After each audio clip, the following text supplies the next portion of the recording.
Well, just when you thought it was bizarre that it couldn't get any more bizarre, that this season couldn't get any worse, it got worse yesterday afternoon. It got more bizarre, got more uncertain, it got more strange. And I guess we'll learn more today. No, not just about signing day for college football. It is that too. But it is, I don't know, it's not. Is it a day of reckoning for global basketball? It is a day that they will not play their scheduled game against San Diego State in Albuquerque. They will not play San Diego State on Friday, an Aztec team that is playing really well against a Lobo team that evidently does not have enough scholarship players to play. Good day to you. Happy Wednesday. And welcome to our day. It's the opening drive. Jeff Siembieda and JJ Buck. Glad you're with us on 95.9 FM and AM 610, the Sports Animal. We're on the radio. Micah produces on that side, and it's Josh and Alden producing for you on the ProView side, so you can watch the show on ProView Networks as you can every day. JJ, bizarre. I guess it shouldn't have been a big surprise when the word came down yesterday afternoon that Lobo basketball is opting out of their games today and Friday against San Diego State and possibly opting out of the season. Now, I'm going to tell you what I'm hearing, and we'll hear more today. And there's so many places to go with this. We're going to hear, I believe we expect a statement from the league this morning. I understand Paul Weir is planning to hold a virtual press conference this afternoon, sometime today, somewhere around the noon hour. And so we'll know more. From what I understand as of last night, the intent was not at this point to cancel the season, although I don't think that's off the table. But when this came down yesterday, I mean, it did catch me off guard, and maybe it shouldn't. Where were you with this? It's 100% a surprise. I had no idea that this was on the table. I know it's been asked a couple of times to Paul Weir throughout the season. Do they need to pause? Is it worth playing the rest of the year out? And I thought it 100% was. When you look at, yes, it's a very challenging year, and living on the road is not easy, and there's no way to downplay that. When we look back at this year, when we talk about it, football, for that time period, we were discussing, like, oh, they're going to look back on this and have a lot of stories and the bonding and togetherness. Whether you double that time with a brand new basketball team, but then you add into the fact that this team wasn't going to be that good this year. So they had to maximize every opportunity to develop, to practice, and that was taken away from them. And then when you hit the road and you have these struggles and you're not getting any results from the work you're doing, that builds and builds and builds, and it goes from, oh man, this is going to be a season we talk about and share stories from, to how much longer do we have to do this? So while we knew it was tough, it blindsided me, the fact that we're not outright playing these games, and we're sitting here questioning the rest of the season.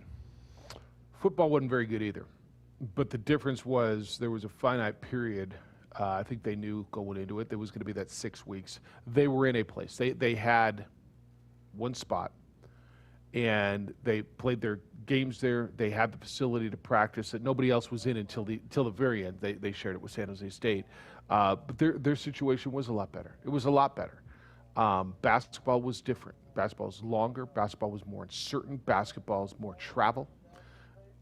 I don't doubt there's mental issues going on. And I probably, like you, and you and I haven't really talked about this, who you've spoken to. I've spoken to a lot of people in the last, 15 hours or so.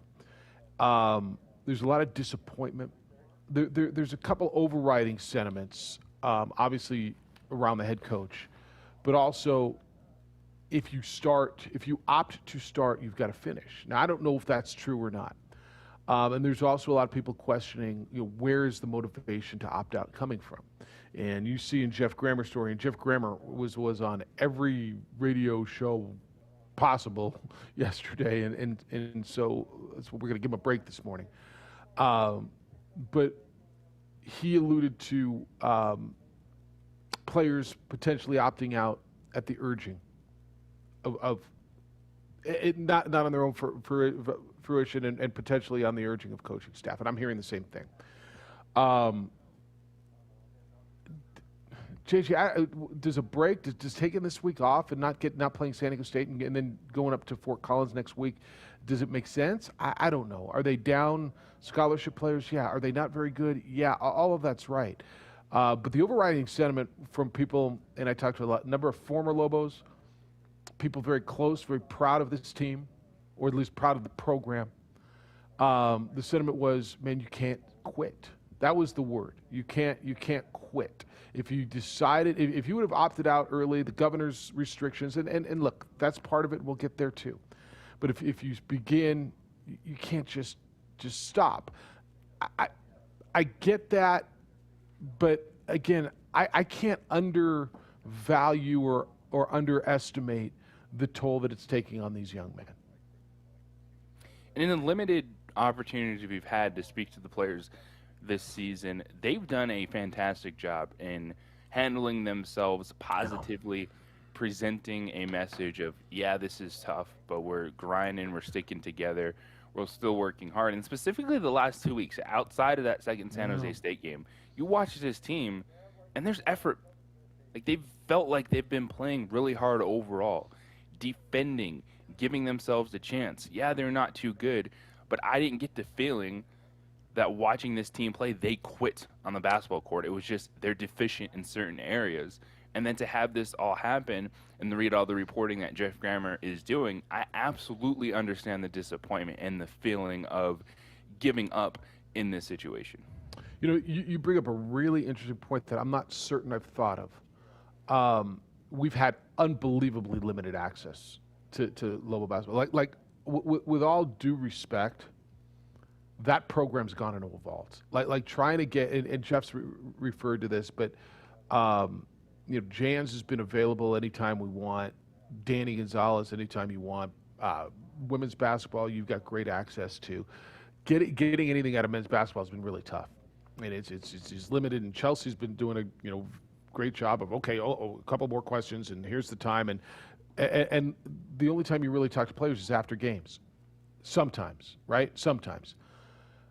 The only time this is brought up, it seems, by Paul, right? The players have been asked questions. I've asked questions. You've asked questions. Other guys have asked questions about the mental health stuff, about going back to Albuquerque, about not going back, about being on the road.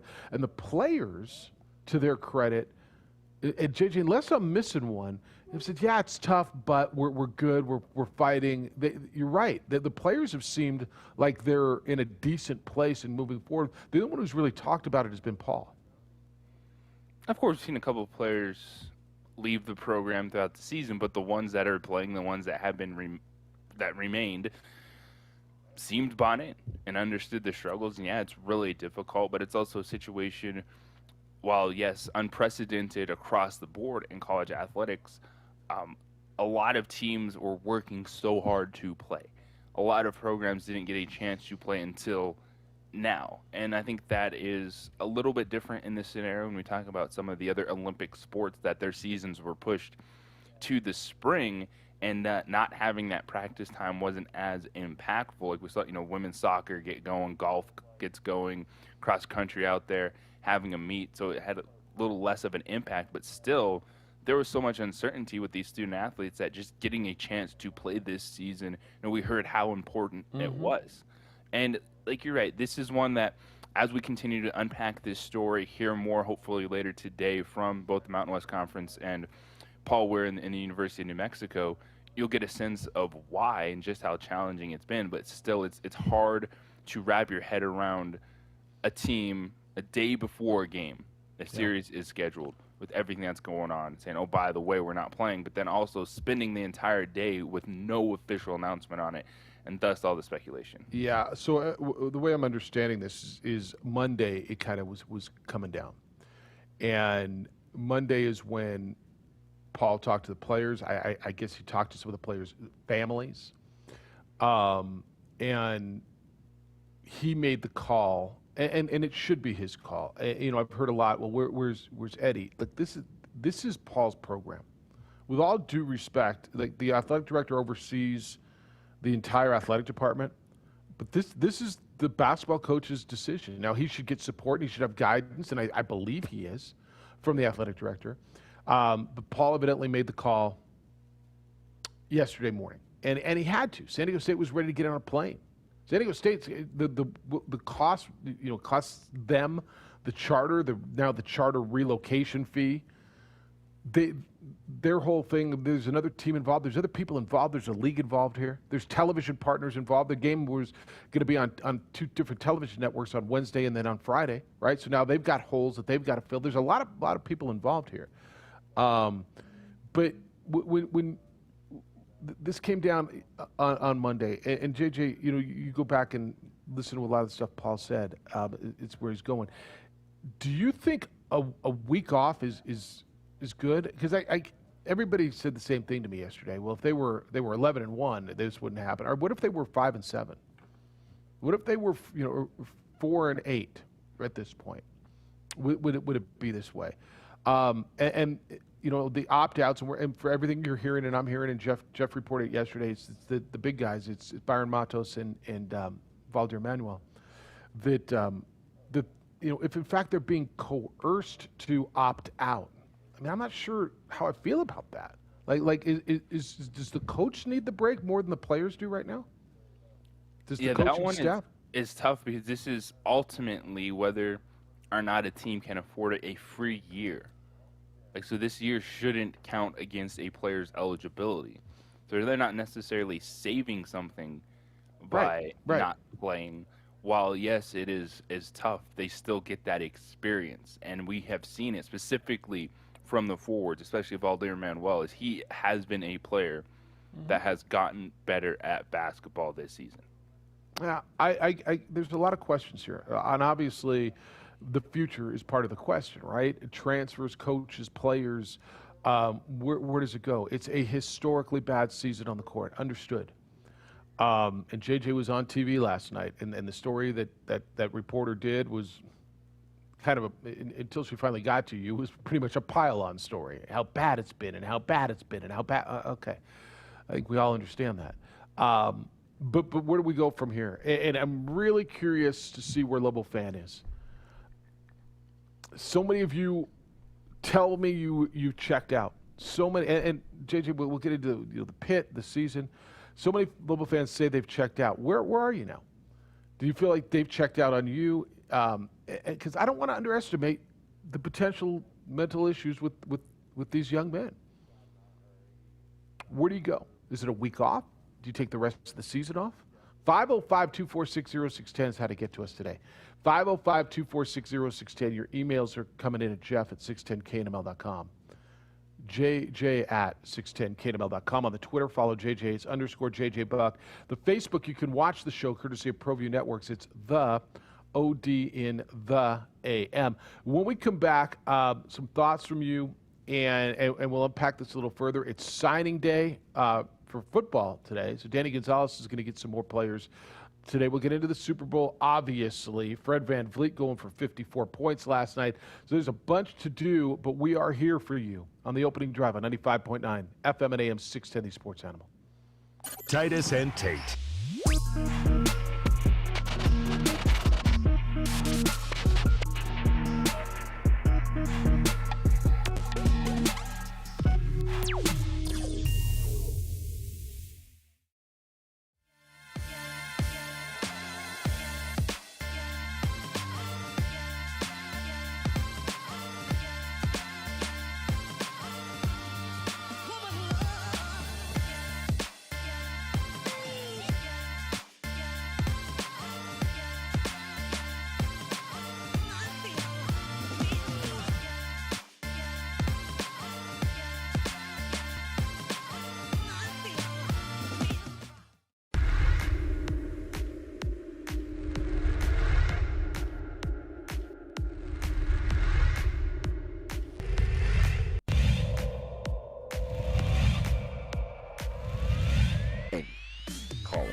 Bobby's looking, and he's got a guy wide open, and it's Gay, and he's going to walk into the end zone. But he did a good job with it. First and goal, it's Chavez to the middle, and Chavez stops.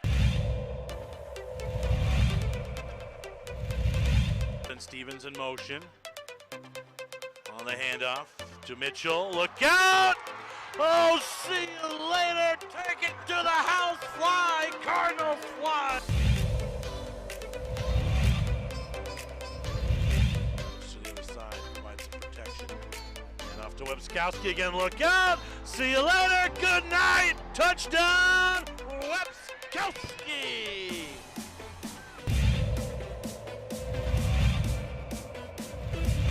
An 8. 2 receivers at the top. Harris has all day. He's going to fire to the end zone. Open man. Touchdown. Wildcat. Not a defender inside. A little bit. Webskowski on the sideline. Hasta mañana. He's off to the races. Touchdown, Clovis. Albuquerque this afternoon. 34-24. Rancho late in the third. How about this run? Nice play. Deckerman. He's still on his feet. Touchdown, Wolverine.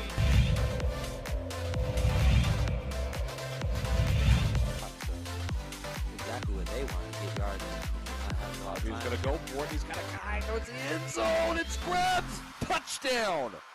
What a play.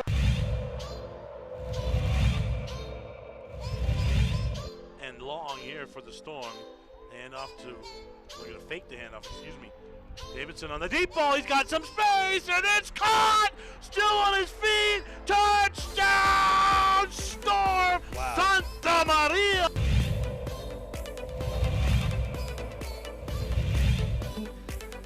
And so they'll send one deep and returnable at the 2. Usually Volcano do either a reverse or a fake reverse, and here it is a reverse.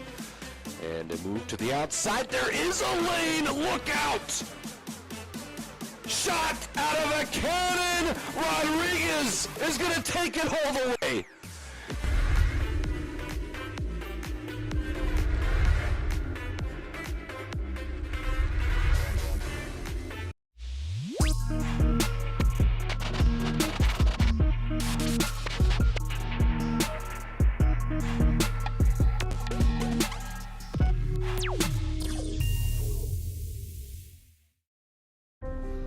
The New Mexico High School Coaches Association, established in 1941, is an organization of New Mexico's best and most professional interscholastic coaches. Coaches across work daily to help our student athletes excel in the classroom, on the field of play, and in our communities. Students that participate in interscholastic activities attain higher grades, higher graduation rates, and higher wages. Responsible for the North-South All-Star Games, statewide Coaches Award Program, and providing multiple professional development opportunities for New Mexico's coaches. Be a great coach by coaching beyond the game.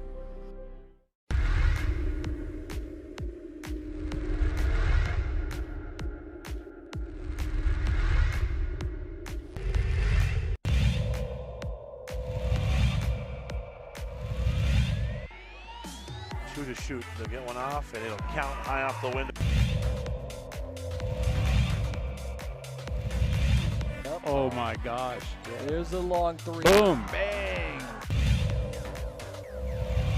There's a Lobo fan on this. I don't have a line for you right now. They are all full. Let's go to it. 505-246-0610. JJ's, this is one of those days where I really want to listen a lot.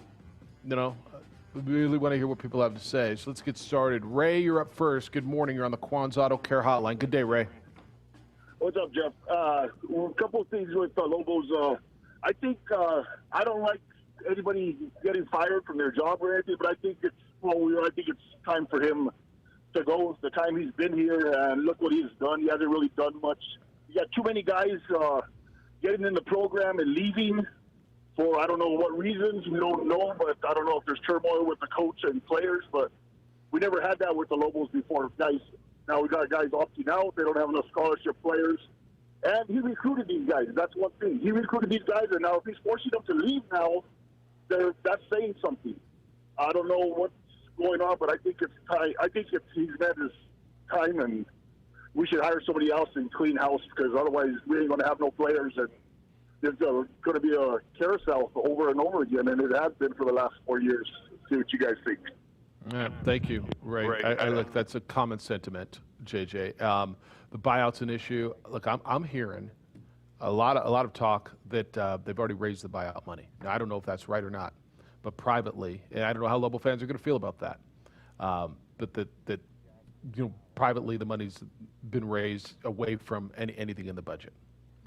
And to just one of the things Ray touched on, the opt out of players does not necessarily mean they're directly leaving the program this year. So. Yeah. Lawrence, good morning. You're on the Quan's Auto Care Hotline. Hello, Lawrence. Good morning. How are you? Good. How you doing? I'm doing well. So I want to comment on a point that you brought up, which I thought was a good point, and that Coach Weir limits access to his program. And I think that's, he's trying to control the narrative. And, you look at somebody like Belichick, who I think does the same thing. He's successful. We rave about him. Weir does it, and he's unsuccessful, and we're kind of not happy about it.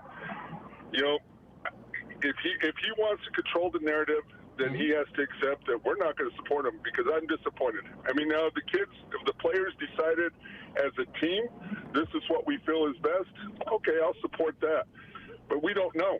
And, I think Paul Weir is a great guy. I think he supports his kids. Would I want as a person, would I want my kid to play for Paul Weir? Yes. As a player, would I want my kid to play for Paul Weir? No, because kids don't get better under him. JJ did mention Manuel getting better. There's one. But, I go back to Coach Alford and look at Cam Bairstow. You talk about a guy that improved greatly over his time here. I think the argument can be made that other players improved, and we just see constant turnover. I think Coach Weir, nice guy, needs to go. That's my take. Thank you, Lawrence. Good to hear you. A new voice, but certainly not a new mantra. Yeah, and this is going to be the feeling throughout the day until we get more answers on the situation. And I believe that most people have, no doubt about it, supported the players in this situation. They understand how difficult it is. But it's also hard when you see a team that the reality of it, they were going to struggle this year. But then to realize that they need every opportunity just to gain experience to play. And then you're not getting that this week, so you're just left wondering, all right, what is the reason behind all this? Miguel, you're up next. Good morning, Miguel. You're on the Quan's Auto Care Hotline. Hello, Miguel. Hey, thanks, guys. I'm Miguel from Phoenix. I listen to you on the app. Thank you. The things are complete. Yeah, you're welcome. It's a complete mess right now, but I don't know that it's fair that everybody's piling on Paul Weir.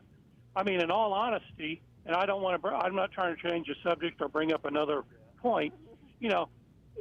The governor decided that they were going that these teams in New Mexico couldn't even practice, and they've been had to relocate. That's the bigger problem. I'm not saying Paul Weir is a great coach by any stretch of the imagination, but he needs an opportunity. He upgraded his coaching staff this year. He needs an opportunity to prove himself. And I know he's got 2 years left on his contract, and I don't want to sit here and act like I'm the biggest Paul Weir supporter in the world, but my gosh, you got to pay him. If you fire him, you got to pay him off, and then you got to go out and hire another coach. Mm-hmm. It just seems like the man needs an opportunity in his home gym with practice to see. He needs at least one more year to see if he has the ability to turn this thing around. That's my only take.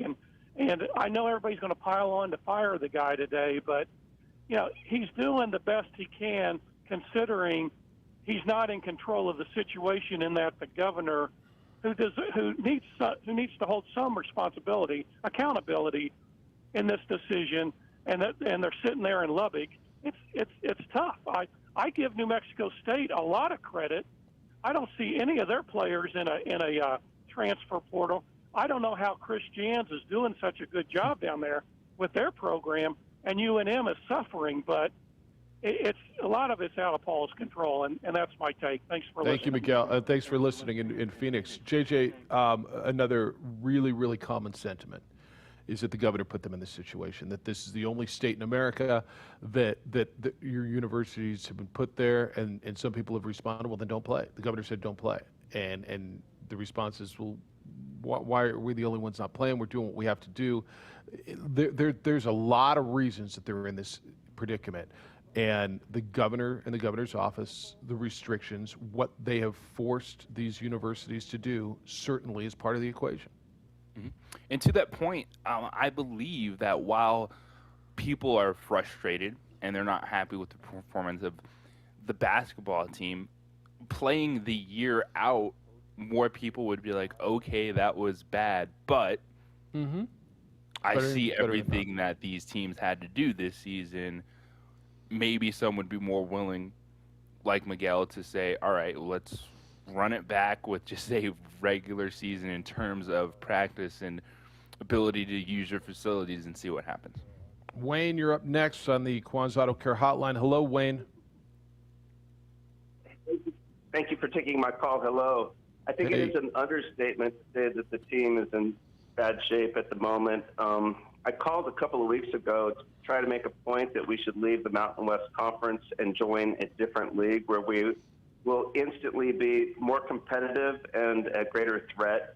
I still feel like there's a strong argument to be made that, we've just been the small fish in a big pond for way too long. It does appear that we might be having a serious talk about the team and a complete reshuffle and going into a season of new turmoil and building. I do question Dr. Weir's priorities while he's been coach, earning the master's and the PhD. And he is an academic type guy, and I don't know if he's just the kind of gritty, roll up your sleeves, get a lot out of a little coach that we need. So my point that I'd like to make today is that I think that it really just starts with the athletic director. I feel like if we are going to head towards a reshuffle, which I think is called for, we should probably look at the 5 most winning high school basketball coaches in the state.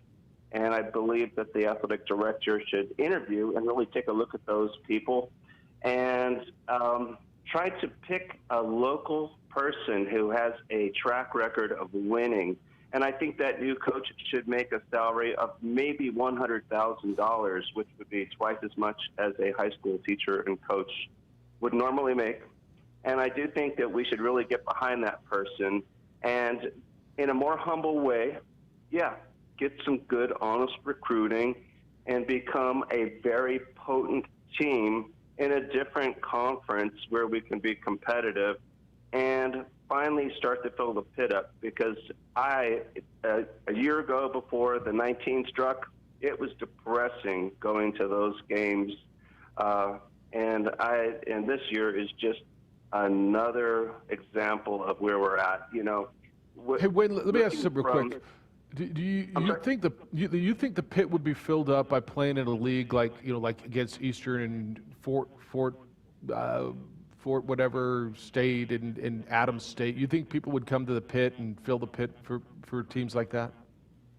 I sincerely believe that if we have a winning culture and we have competitive games and people go to watch fun games where we are the threat and we are expected to be at the top of the conference year after year, I think that we will see a return of season ticket holders that we haven't seen since the years where Alfred was finally starting to, quote unquote, figure it out. But I think we couldn't be farther from figuring it out at this point if we just stay with the current course of Mountain West Conference, maybe giving Weir or somebody else another year or two, having another reshuffle of team. I do think that if you're asking me what's going to get more people excited about Lobo football, I do think it could be something dramatic like an affordable local coach who's I've kind of laid it out. I really think that people are being way too timid. Okay. Thank you, Wayne. Appreciate it. It's a bold point of view, and it's a different point of view. I disagree with it. I don't think disagreeing with changing conferences is being timid. I don't think discussing all aspects of this situation is being timid. To Wayne's point, show me who's done that. Like it's also a really big assumption to just assume that you're going to join another conference and dominate, win that conference. Like, where are we going? And are you talking a division drop or just conference swap? Like, you're going to go join the Southland Conference, or are you going to drop down to D2 basketball? And making moves like that does not mean, oh, look, we have the pit. That's cool. That you're going to go somewhere else and start you're winning. still going to and you're still going to recruit at the level that you've been recruiting. Or we got to take this break. We'll go back to the phones, 505-246-0610. We'll discuss what Wayne had to say as well in the opening drive at 95.9 FM and AM 610, the Sports Animal.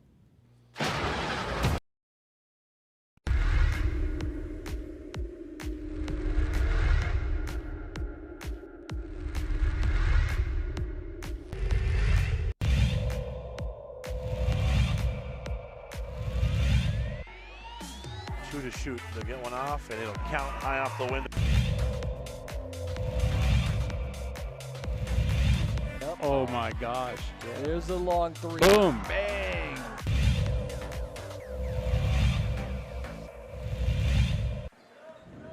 Martinez will beat the buzzer. Got it to go.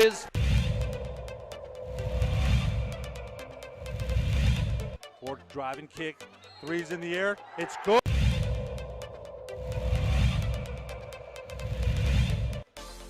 Nice pass on the nice block by Hernandez Crawford.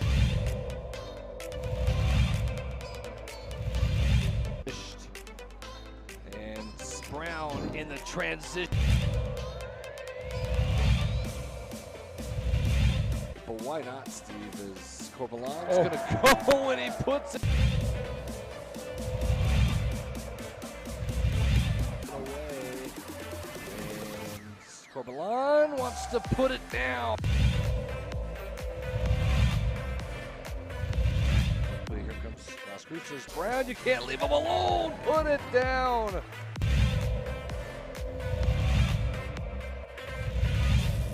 Gershon in transition, 3-on-2. Gershon going to go all the way. Whoa, Morgan.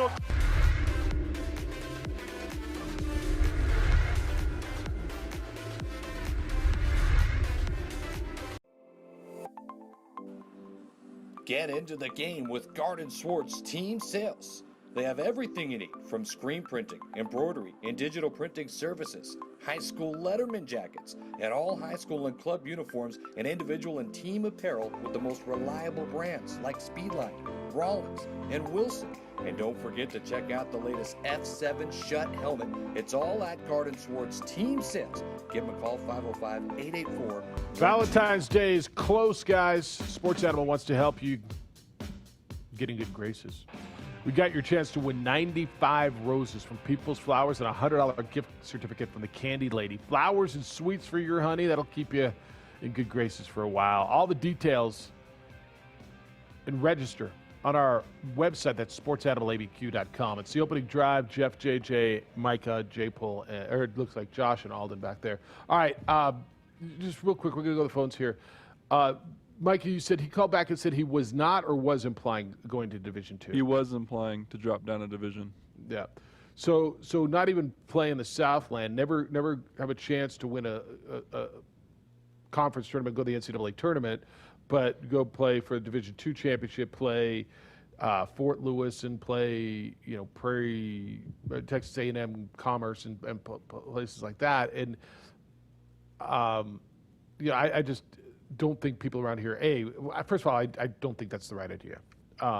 Pay your coach $100,000 and somehow everything's going to be fine and you're going to start winning. And to your point, JJ, people who have been going for years to watch Utah and Arizona and all these, Colorado State and San Diego State, now are going to come in numbers because you're winning to come watch a lesser brand of basketball. And, well, here's the big game against league rival Adams State. It's getting to the simplest answer to a lot of these questions, and what he feels is probably the quickest way possible, is that winning solves everything. I don't think winning would solve everything as a D2 basketball team. And then, because he's confident, man, he's doubled down on that point. He's thought that through. Okay, have you thought through the fact that, are you dropping all your programs down in division, or is it just specifically you're singling out men's basketball to go play D2 basketball? What about the women's team? He said football too. Like, that just, that to me, if you want to talk about timid, that's the timid way to go. Yeah, we can't compete, so let's go down and find a place we can. Bruin James, you're up next. 505-246-0610 is how to get in. Hello, James. Good morning, gentlemen. Thank you for having me on. Greetings. First of all, you guys want to fire your basketball head coach? Okay, first thing, remember, we're in the land of COVID right now. Nobody's doing good. Duke is not even doing good. And as a booster for my Bruins, you know, I mean, we in Westwood, we have a lot of people with deep pockets. Robert you know, and we could fire a coach and pay his options off and stuff like that. You know, and as for global basketball, I mean, why do you want to get rid of your coach? I mean, it's kind of dumb because COVID has affected everything this year, and to get rid of him, and then now you get rid of him. Okay, who's gonna come? Who's gonna come? Nobody. None of the assistant coaches are leaving their schools right now because right now everybody's penny pinching. Everybody's, you know, kind of doesn't know what the future really holds. They kind of have an idea, but they really don't know. So assistant coaches ain't can just get up and leave and go here, go there. They're not. And as for dropping out to Division II, you're crazy. You don't want to do that. Stay where you're at in the Mountain West. You know, get everything together after COVID. Get a good solid team. You know, you play your conference championship in Vegas. You play in Vegas. So you know what? Your team gets to go to Vegas. Somebody sees them play, kid sees them play. Hey, I want to go to New Mexico. They look pretty good. You know, that's how you get out there. You advertise like that by going to your conference tournament. And if you don't win, you don't win. But stay the course right now. Stay the course. So, you know, right. I'm out, guys. Take care. Thanks, Thank you for having me on. All right, let me one misnomer in there, and I hear this fairly frequently, although not all the time. Who's going to take this job? I always laugh at that. There's so many guys who want opportunities. So many guys. One man's garbage is another man's gold, right? I mean, there's so many guys. Like, stop with that. I heard it about football. I heard it with basketball. Who's going to come here? Who's going to want to take this? Plenty of good, qualified coaches would love the opportunity. So, do we agree on that? Yes, a Division I job is valuable. All right. Robert, good morning. You're on the Quan's Auto Care Hotline. Hello, Robert. Good morning. How you guys doing? Good. How you doing? Yeah, I've heard a lot of silly stuff this morning about dropping divisions and coaches not being able to hire during COVID. That's all crazy. It's a pretty simple solution. I know that times are hard with budget crisis and everything, but at this time, you just got to bite the bullet. You got to spend the money, you know. And there's guys out there like Greg Marshall, who probably UNM would have a chance of getting somebody like that. Hire, man. Turn the program around instantly. I mean, but if not, I'm sure there's other good coaches, you know, and we would have to do our due diligence and find not a project, not a someone who has a questionable background as far as coaching, but doesn't Greg Marshall Division I winner basically? Doesn't Greg Marshall have questions? Robert, I mean, wouldn't you say Greg Marshall's got questions? I mean, that's the reason he was released at Wichita State. I didn't quite hear what you said about that. Well, when you say Greg, you said we don't have to find a guy who's got questions about him and character stuff. I mean, no. You say? I'm talking coaching question. I mean, X and no questions. Greg Marshall's an awesome no doubt basketball coach. Right. You know, the other baggage he has, well, I'm sure that could be fixed or that could be toned down a bit. So I'm not worried about that situation, you know, being abusive to players. I'm talking about being a good coach, you know. Right. I can deal with some baggage as long as they're a good coach, you know. And maybe a lot of people probably laugh at me or mock me. I don't want that kind of guy, you know, this or that or whatever, you know. But a good coach would bring in fans, you know, a winning coach. And that's fair, Robert. What we want is winning. Got it. All right, man. And with this with this buyout thing, since Paul Weir or somebody on the coaching staff has been supposedly encouraging people to opt out, which puts us under the scholarship limit, that seems like it'd be detrimental to the program, and that may force a fire with cause. I've heard that. Or even to renegotiate this buyout, cut it down from that $700,000 down to maybe half or something like that. We got to, UNM may have to play hardball with something like that. All right. No, Robert, thank you. And JJ, I've heard a number of people have asked me that. Would it be cause? So I don't know. First of all, the Greg Marshall thing. We're not hiring coaches yet, right? You got to coach. It's really interesting. Remember the whole Art Briles thing with football, when they wanted to fire Davey and bring in Art Briles, and there was that train of thought where, well, he wins and he'll come in here, he won at Baylor, and then you start looking back at what his transgressions were, and the Greg Marshalls are different, but by the same token, right? Chris Jans had a past. He got fired in his previous head coaching job for a transgression, and he learned from it and has turned around and been nothing but exemplary at New Mexico State and done a hell of a job.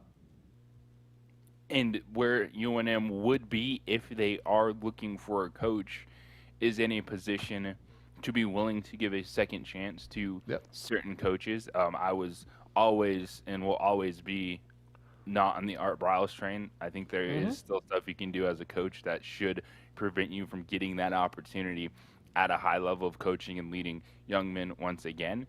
And Greg Marshall is on the top of a lot of fans' minds. As of now, you still have a head basketball coach. Yep. All right, John, stay there. We got to take this break. You're up when we come back. 505-246-0610. Got a couple lines open for you. How do you feel? What about now? How do you feel about what's going on right now? Your team opted out of a series against San Diego State, right? They're potentially opting out of the rest of the season. How do you feel about now and what's going on today with your basketball team and not playing this series and where this whole thing is going? 505-246-0610. Gentlemen, hope the new year's off to a great start. How you feeling? And I hope you're feeling great. But if you are not, if you are feeling sluggish, if you're dealing with fatigue, low energy, low T, erectile dysfunction, you can take care of all of these things by calling NewMail. NewMail leads the way when it comes to men's health. They're here in Albuquerque, and they've helped thousands of men all around the country feel better. And certainly right about now, what can be more important than your health? And I'm going to tell you, I think the answer is nothing. This should be a priority, and NewMail makes it easy. Call them at 505-652-1688. That's 505-652-1688, or visit NewMail at NUMALE.com. The whole process is comfortable. The results are absolutely real. From the phone call to your first visit all the way through the treatment, NewMail will be with you. They'll help you take care of low energy, even hair loss, and erectile dysfunction.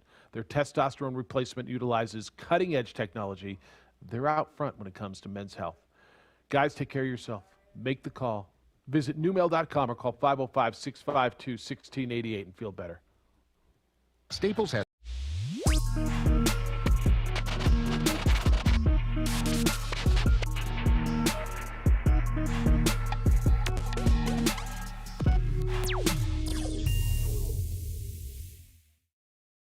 Don't sacrifice quality and flavor when you're in a hurry.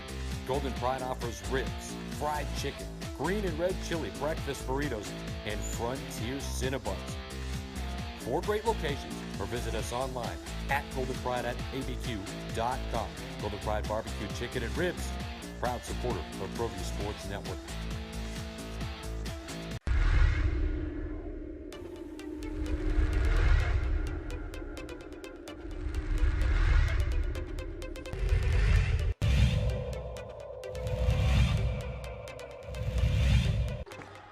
Ramos, rise and fire. He's fouled.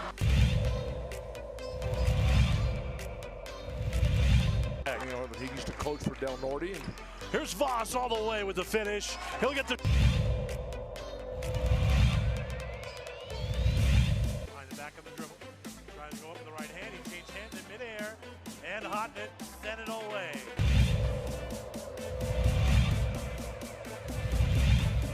Wynn doing a really good job denying Chavez. BC hasn't got the ball. Oh, Yeku. Oh.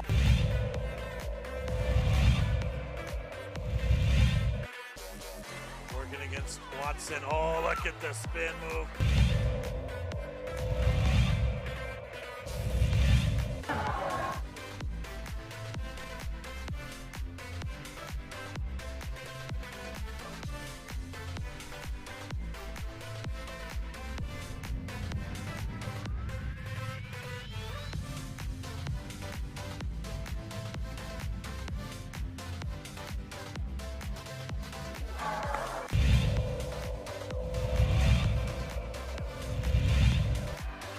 Ball's loose. DJ Bustos brings it up. Barnes Tompkins, alley-oop. How about it? That was redunculous.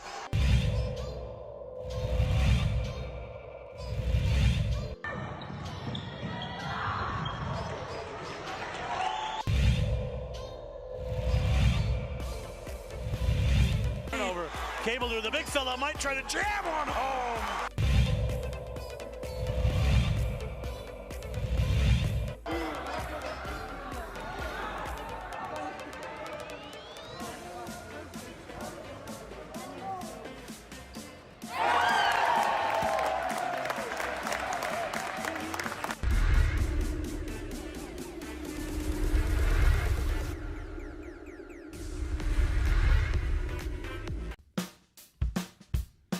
Well, I'm going to the frontier, walk up to the cashier, order up a root beer and a number one. Cover it with green stuff, one scoop is not enough. Find a booth that's real tough, back by the Duke. Meet my family, meet my friends in the quirkiest restaurant I have ever been. All of Albuquerque's favorite spot, it's the Frontier Restaurant. The Frontier Restaurant is a proud supporter of ProView Sports Network.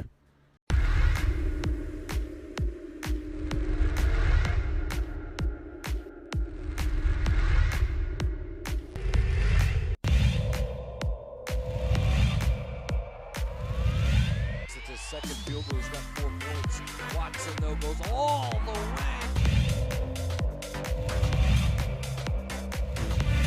Hit the deck, I should say. Cordova tried to throw it off. Romero, a three for...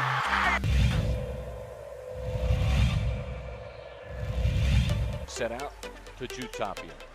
Nice move behind his back. It's a good...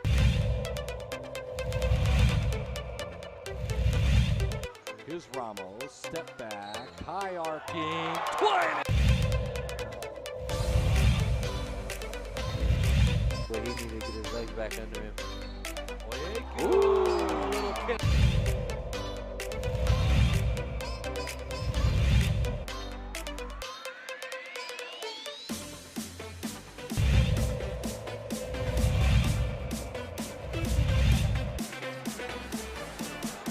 They leave it one more time. Two-hand hammer.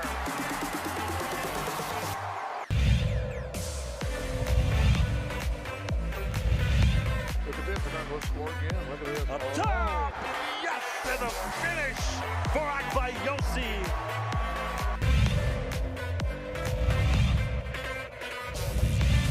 Saved into the hands of Riak, ahead of the pack to Davina Lovato. Up high, down hard for Akbayosi.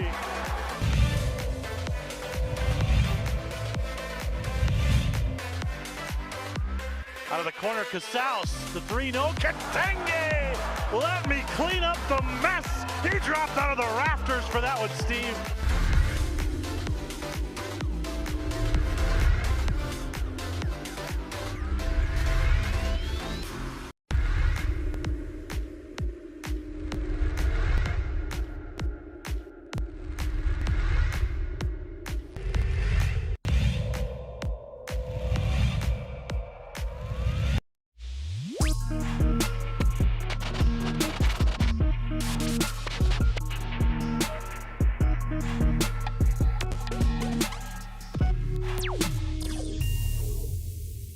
All right, so our crack staff is unbelievable. This is Scott Stigler, our head researcher,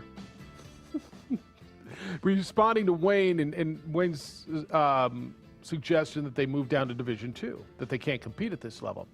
So since the formation, Stigler research, of the Mountain West Conference, UNM has 425 wins. Only UNLV at 438. And San Diego State at 472 have more. UNM is second in championships to the Aztecs. So should Nevada, Fresno State, Wyoming Air Force drop down too? Point is, UNM has been more than competitive. So since the formation of the league, they've got the third most wins in the league. Now, granted, teams have dropped out, come and gone, right? Utah, TCU, you've had teams. But UNLV has, including this season, 13 more wins. San Diego State's got almost 50 more wins. So they've been the third most successful program in this league. They can certainly be competitive in this league. This league is where they belong. This league is made up of peer institutions. It's institutions very much like them. They have competed. They can compete. They're not competing. That's where we are. Dropping down to the RMAC, to me, is not the answer. Jay, good morning. It is not the answer. Yeah. It's not. Yeah, or the Lone Star Conference. Good morning, Jay. Thanks for holding. What's up, Jay? Not too much. How y'all fellas doing this morning? You know, man, the world's falling apart. Definitely. So, first of all, that take about dropping down a division is probably the worst take that I've heard in a while. That you know, there's so much more that goes into that than just dropping down a division. But, like, you know, scholarship limitations and you know, just I think that's off the table, Jay. I think that's one guy's opinion. I haven't heard anybody supporting it. There's no momentum toward it. That's one guy's opinion. I don't know that. You know, that's not even a conversation. Yeah, and I almost thought it was kind of just like something that you would read from The Onion or something. But in any event, so this Greg Marshall thing to me is very interesting.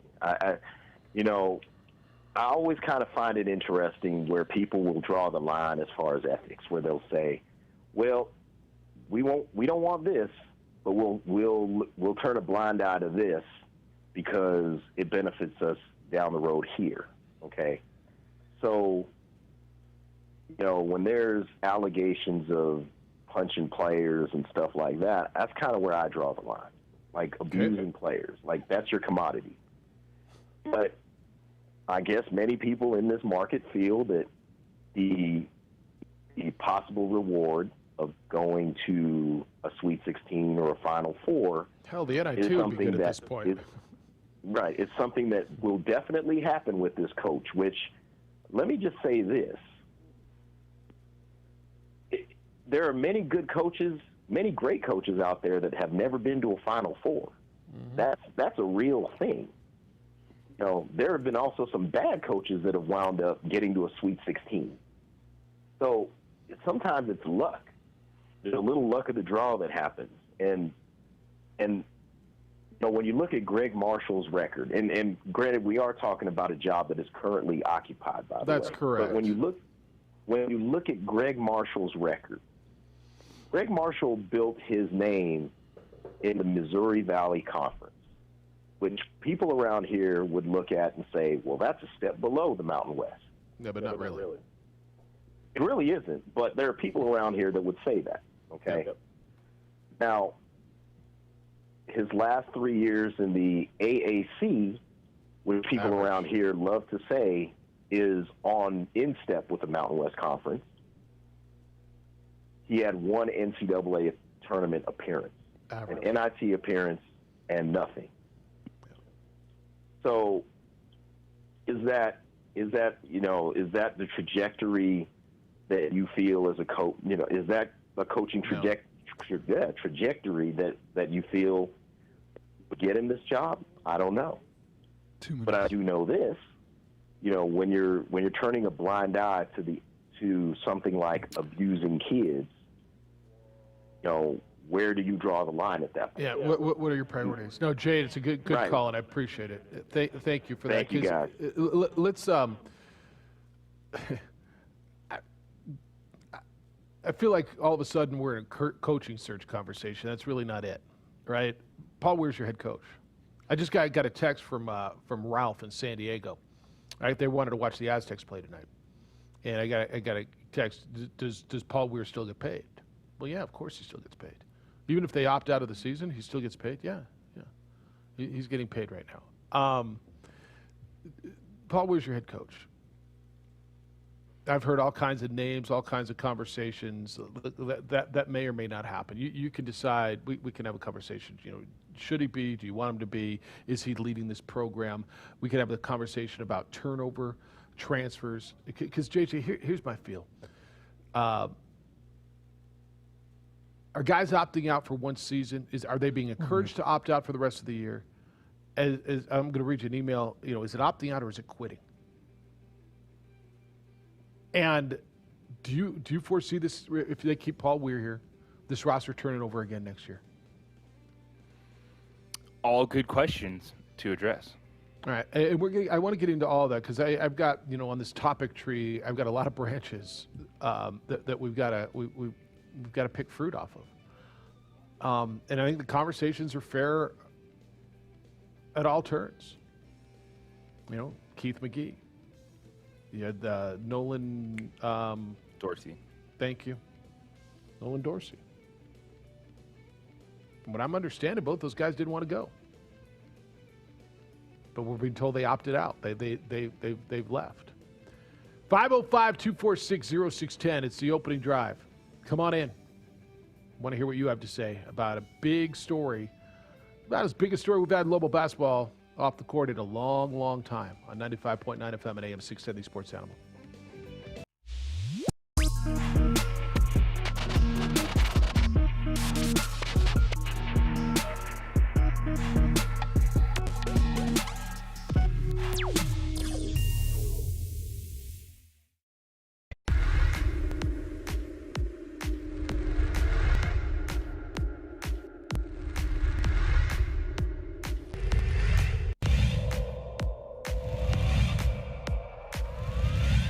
Creates space. He gives it off to Rivas for the three, and he buries it.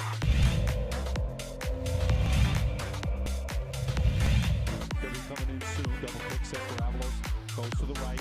Avalos puts it up high. Window. Scores and is fouled.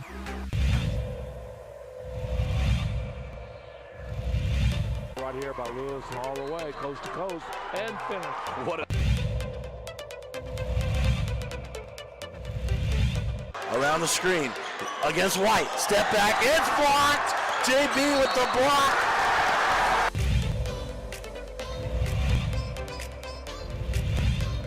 In transition. Ahead to hit on. Hit on for the two-hand hammer. Has to go. They've got a shot. They have a chance. And it's put up. And it's good. What a three that is by Jalen.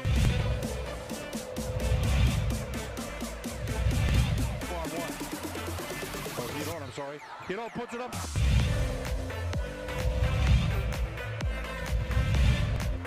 Rebound Cowboys. Right side David Hall. Thank you very much.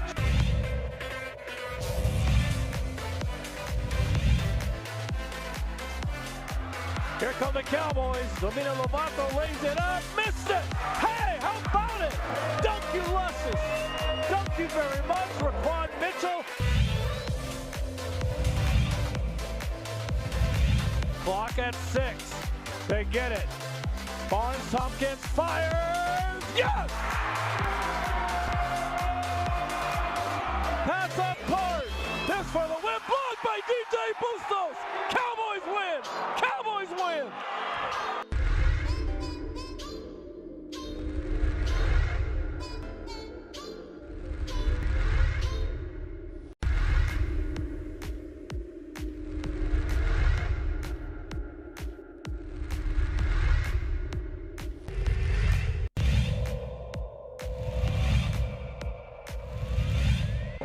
Over here. And you brought up a lot of conversation in the first hour on Lobo men's basketball. I don't know how you could have possibly not heard by now, but if you're just joining us this morning and haven't, Lobo basketball has opted out of their series today and Friday against San Diego State. Games were supposed to be played in Lubbock. We can get into wherever you want to go, why they're opting out, mental health, the governor's health orders, the head coach. JJ, as upset as fans were, and I told you early in the season, I thought that it was almost a shield and almost an advantage. And I say almost because I don't think it is really an advantage for this team to not be playing in the pit this year. And everybody said, what the hell are you talking about? And I think it would be magnified, especially if they are 1-11. Now, people would say they wouldn't be 1-11 if they were playing in the pit, and I'm not that certain. Tell me which games they were winning that they lost in Lubbock. Maybe a game against Nevada, maybe the second one against San Jose State they played in Utah. But almost out of sight, out of mind, because how many people will be at the pit? And I know this is conjecture and we'll never have a guaranteed answer, but are we looking at 5,500, 6,000 people in a pit right now? Like San Diego State's a different story because San Diego State's a bit of a draw. But how many people would have been for the San Jose State series? Well, it's hard to say that because if that was the case, we probably wouldn't be playing series. And then we would be No, that's not right. That's not right. If it was this year that like everybody else, we're playing series. People wouldn't be there. Like, you wouldn't have full capacity anyway. So, like, it's so hard to have that conversation with this team. Now, if it was just a regular and a bad basketball team, the attendance wouldn't be great. Yeah. But I always thought that was kind of a cloak that's been, out of sight, out of mind. This thing really brought everything right to the front. And I said going into the break, this is about as big a story we've had in Level basketball. And we were talking during the break, what are the biggest stories in Level basketball over the last 4 years? And I can't think of one of them that's a game. Can you think of one of them that was a big win? The Nevada win. Okay, the Nevada win at the pit against the Steve Alford ranked. Was it Steve? It was a Musselman team. It was before Steve Alford. It was the big win, early January. My buddy from Reno was in. Nevada was ranked 5th in the nation or whatever it was, and you pounded them. All right, I got that. Is there another one? Because everything else is about mental health, parties where people are getting shot, opt-outs, transfers, DUIs. Like, honestly, with all due respect, every program's got one or two. Other than the Nevada one, what's the biggest story on the court in the last 4 years? You got one? You got a player development story? You got a great player achievement story? Do you have a player went off for 40 points? Help me, because I'm dying for one. It's been mostly off the court things. Anything good? With global basketball, especially the last 3 years. Yeah. Outside of year one, where it could at least say rah, got the guys to play hard at the end, made a little run in Vegas. But the last 3 years outside of that Nevada game, the big stories have nothing to do with positive things that happen on the court. Yeah, and this is where Lobo fans losing it a bit, okay? And this is where we are. And there's a big fear of turnover again. With Nolan Dorsey leaving, Keith McGee was a senior. Now you're hearing the whispers about Matos and Valdir. And I don't know what's going on there. And Lobo fan is saying, I'm gonna have to learn a whole new team next year. And hell, you're 1-11. Maybe that won't be a bad thing. I don't know. Where is it you want to go? Let me read you a couple things and we'll get to the phones. And the number to get in is 505-246-0610. Larry is a big Lobo supporter. He said, Paul Weir has not built a program. The biggest deficiency seems to be recruiting players to fit a system overall. It seems he's recruited players, but not necessarily players that fit roles in his system. He had a challenge with culture after Coach Neal era. However, 4 years into his era, there should be a Weir culture and system. I'm not saying fire him. It's definitely a program that should be more established than it appears to be. So I would ask you this. When Alfred was here, you kind of knew it was a system based on defense. You knew what the program was about. You're basically 4 years in, three and a half. What is the Paul Weir system? What does a Paul Weir program look like? There's not a set identity for Lobo men's basketball. It is varied year to year, and then this season game to game of the expectations for Lobo basketball. Like, it started out expecting maybe playing 10 to 11 players, having this rotation, throwing a lot of bodies at opponents, trying to play some up-tempo basketball. And then as it evolved, and it went into this half-court set, hopefully you can defend well enough to give yourself a chance because you're not playing offensively. And the answer to that question after that long-winded answer is there hasn't been one. Yeah. The other thing is there was an assertion that somebody said earlier, he upgraded the roster and upgraded the coaching staff. He changed the roster, changed the coaching staff. I mean, is it upgrades? Yeah, you got a lot of guys who are head coaches. But are they necessarily better? I don't know. I don't know. I know that there's just not a lot of continuity. You've gone through a lot of assistant coaches and a lot of players. And then that just magnifies the issues that you're having in this season. Like, this is when you need that practice time. You need that time together.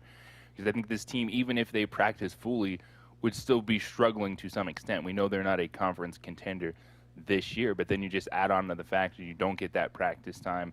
You don't get a lot of the time to mesh on the court, and then it just magnifies the issues that you have.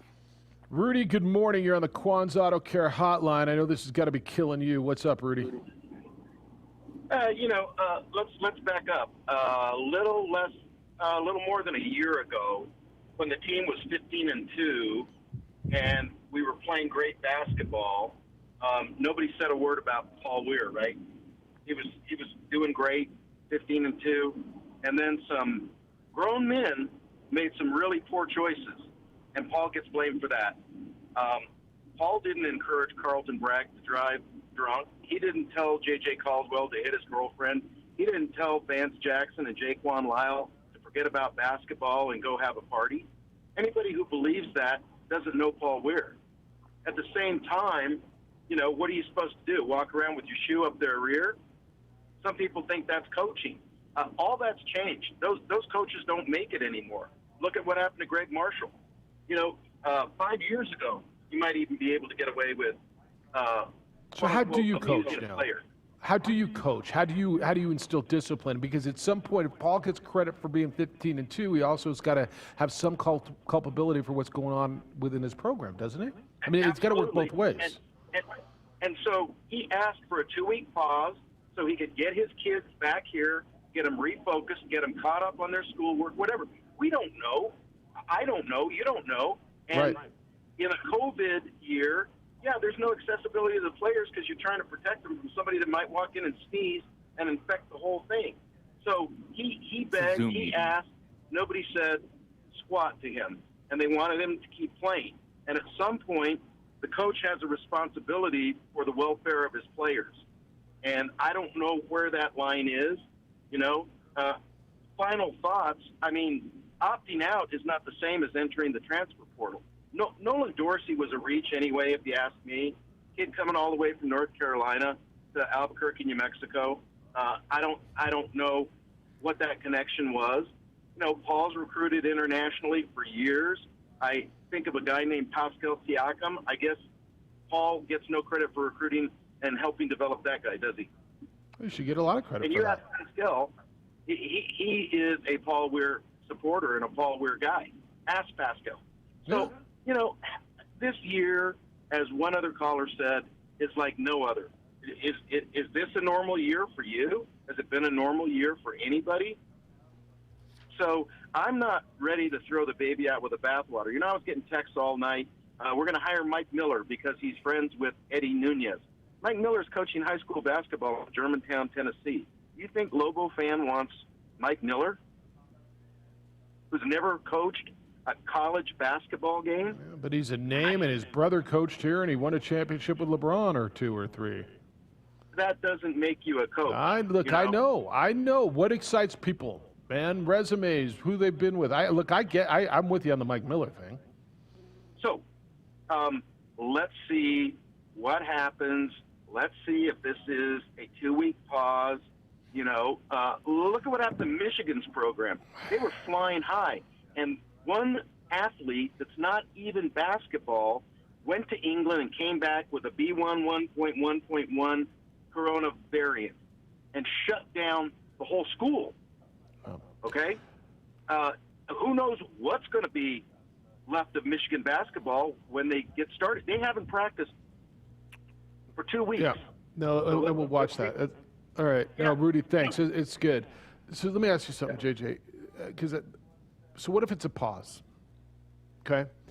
Lobo basketball's taking this week off. They're going to Fort Collins next week. Or they're taking 2 weeks off, and they're going to go wherever they go. What is there, 2 series left after Fort Collins? There's, I think, Air Force and not Boise State, whatever's left on the schedule. How is the league supposed to handle that? What would be the right way? Well, New Mexico's going through extremes. I'm trying to put myself in the commissioner's shoes, okay? Because Paul has alluded to that he's asked for some relief and has been unsuccessful, right? He's asked through Eddie, he said, the league. It feels to me the league is bent over backwards in a lot of respects for New Mexico because of the extraordinary circumstances in our state that's been imposed by the governor and the governor's office, right? The league, remember the first football game was shut down because the Lobos couldn't even go to Fort Collins and play football. Then they found the Vegas thing and they did that. They've been shuffling around all over the place. It feels like the league has been working with New Mexico the best they can. There's 10 other institutions who play basketball in this league. Should the league just say, yeah, cool, take a couple weeks off and we'll reschedule around you, or because it's not just about... At some point in time, you're not going to have time to reschedule. That's right. Thank you. And I think it's not just about your schedule. It's about everybody else's schedule, too. And this is one where the other things that have popped up, I don't have a problem with it being difficult in the league handling it because it's not New Mexico's fault, per se, that, hey, we just don't know how we're going to play this Colorado State football game because of issues. And they took them a week, and they figured it out. They played the season. The Lobo men's basketball team to this point, yeah, it's been challenging, but you deal with it. Now this, as you're getting at, right, is completely different than all that. And I think, unfortunately, the other schools are going to be asking the first thing, well, how are these forfeits? Like, do we get wins? Right. Because if the Lobos come back and play, then how do those games factor in, say, title race? But then I would assume it would all go back to winning percentage. That's correct. Yeah, I'm trying to put myself, because like Rudy said, you take a 2-week pause and go back. Okay. But you're part of a league, and there's dominoes that follow. So you got your television part. Do you get your full television money? Because if they don't play these games, it's subtracting from their television money. I'm not telling you it should all be all about money, but it's a factor. Do they want to reschedule? And by the way, then if you reschedule, now you're going to play, 4 games in a week? And tell me how tough it's going to be? Yeah, it's going to be even busier on the back end for this basketball team. And I will say, like, the point in all this is people understand how difficult this year has been. That's right. But now, this is totally different because this is coming down from the coach. This isn't Michigan, Rudy. This isn't, hey, we have to pause the entire athletic department and university, which is out of our hands. This is essentially right now what we're assuming based on what we know is this is coming down from the head coach. That's why we're not talking about it the same way as Michigan or a COVID pause for New Mexico State in this situation. Gene says opting out, I sure don't get it, Jeff. If I opt out of Albuquerque's AAA franchise this season, it's going to be for the entire year, not the last 3 weeks of the campaign. That is not opting out. That's quitting.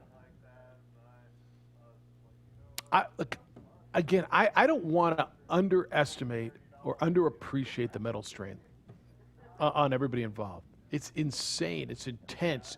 Nobody else is doing it. New Mexico State's battling through it, and then they've had the COVID issues. Your women's team is doing it. They had that 1 week off, which I'm going to guess was really healthy when San Jose State's program has opted out, so they had basically a week off. I'm not telling you this is easy, and I'm not living it, and so I don't want to underestimate it. But that sentiment is something I heard yesterday constantly. It's a worse look, people were telling me, to quit than it is to go and be 1-11 and finish out this season. I don't know where most people are, but I heard that a lot. And until you hear reasons why, the sentiment behind it, why ultimately Paul Weir came to this decision, that's what you're going to get. League is, I believe you're going to hear something from the league this morning, and then Paul Weir, from what I understand, is going to address the media this afternoon. It's the opening drive on 95.9 FM and AM 610, the Sports Animal. Yes. And Watson.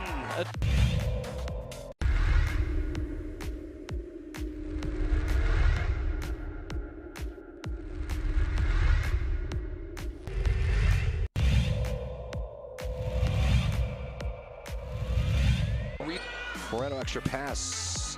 And Watson.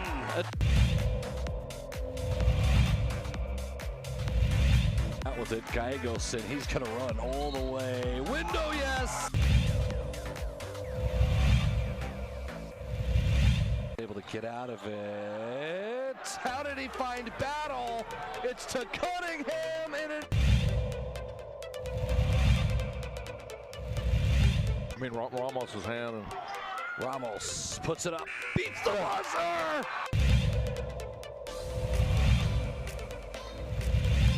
boy, Jefferson wide open. Getting Jefferson to Daraji. Into Watson with the jam.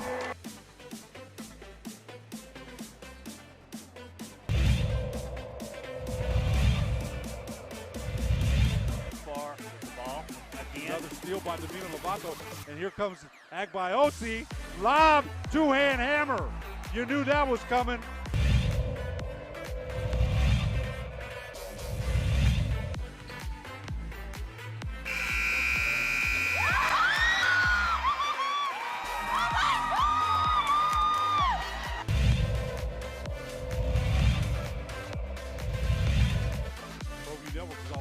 Heck about the lob, tagged by Osi, the one-hand hammer. Put up.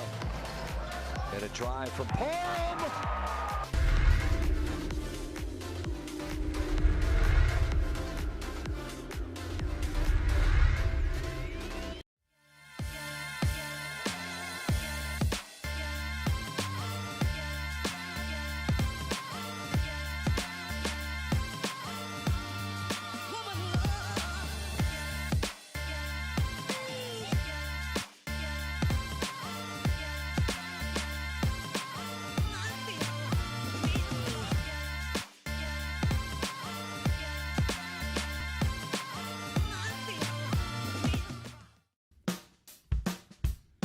Well, I'm going to the frontier, walk up to the cashier, order up a root beer and a number one. Cover it with green stuff, one scoop is not enough. Find a booth is real tough, back by the Duke.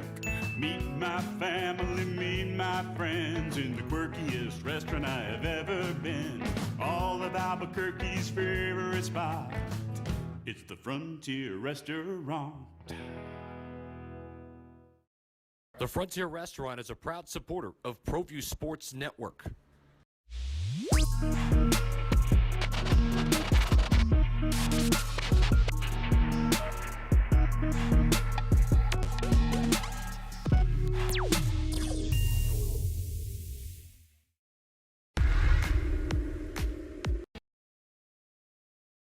Don't sacrifice quality of flavor when you're in a hurry. Golden Pride offers ribs, fried chicken, green and red chili breakfast burritos, and Frontier Cinnabons. 4 great locations, or visit us online at goldenpride@abq.com. Golden Pride Barbecue Chicken and Ribs, proud supporter of ProView Sports Network.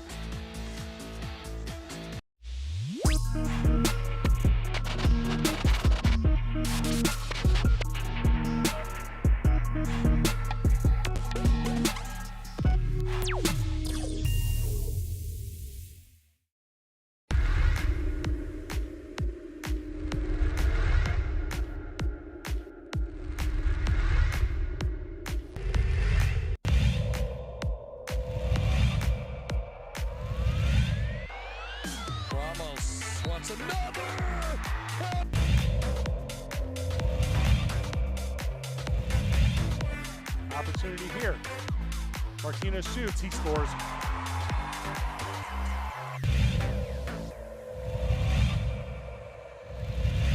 Cut into it. Had some nice looks at the rim. Win.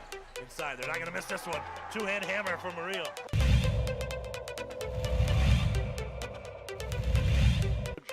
Ball's played up. Rodriguez with it. Gonna settle. Looks to the inside. Turns to the far side push. Shot on and goal. Deflected in. No.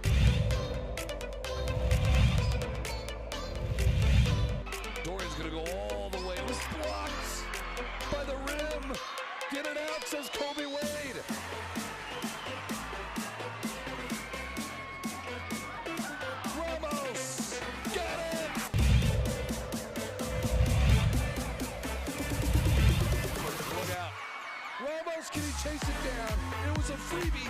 saved it. And then stolen. Games have been called off. The Lobos are taking a pause, and we'll find out later today, maybe we will, how long that pause will be. Well, is it for the rest of the year? And again, I'm hearing that as of last night, the pause at this point is not intended to be for the whole season, but we'll see. Where does the league come out on this? And with all due respect, where do you think the league should come out on this? Is it cool? All right, you guys take a couple weeks off. We'll put everything else. We'll move games. And if they take a pause, what, like JJ said, what should happen to those games in the standings? Are they forfeits? Are we planning on making these games up? I know there's, JJ, a 1 week cushion right at the end of the year. I believe there was a week built in to make up some games. San Diego State's already lost a series, I want to say, with Wyoming. There's been other series lost. Actually, I think they've lost a series with Wyoming and UNLV, if I'm not mistaken. And now they've lost this series. So, I mean, you're not jamming all those games into there. But what should the league do about this whole thing, too? Because, again, we're talking about New Mexico, mental health. Where's it coming from? And there's been allegations, reports, people talking, Valdir Manuel and Byron Matos and whoever it is, have been being urged to opt out. So, I mean, I wonder, is it the players' mental health? Is it Paul's mental health? Is it the coaching staff? And by the way, that's okay too, right? I mean, that's okay too.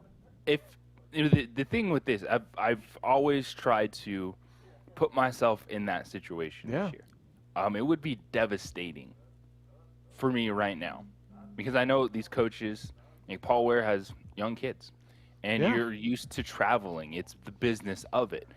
But when we're talking about the multiple weeks away, the time away, that's a different toll on these coaches and players than in a normal year with travel. So you always want to have that in your mind in understanding the circumstances that go along with it.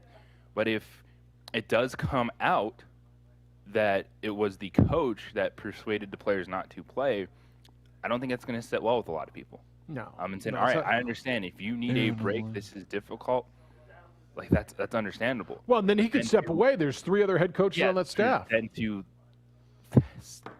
convince the players not to play, because they're not losing a year. Like, this is still have eligibility. Now, there's always the questions of if said university is going to be able to afford it moving forward with scholarship limits, and the answer is no, but your eligibility is still good somewhere else. And that is just the issue, is we're just waiting, and hopefully we learn more today, but until you learn more, that's why people are going all different directions, because we just don't know. Well, I said this to someone last night. I said, because the university has not made a statement. And Eddie, I asked Eddie to come on last night. If he'll come on, and I think he's going to come on with us this morning. But he wanted to wait until Paul addresses the media, which I understand. I respect that. This is Paul's program. Let Paul talk before the athletic director does, and I think that's the right way to do that. But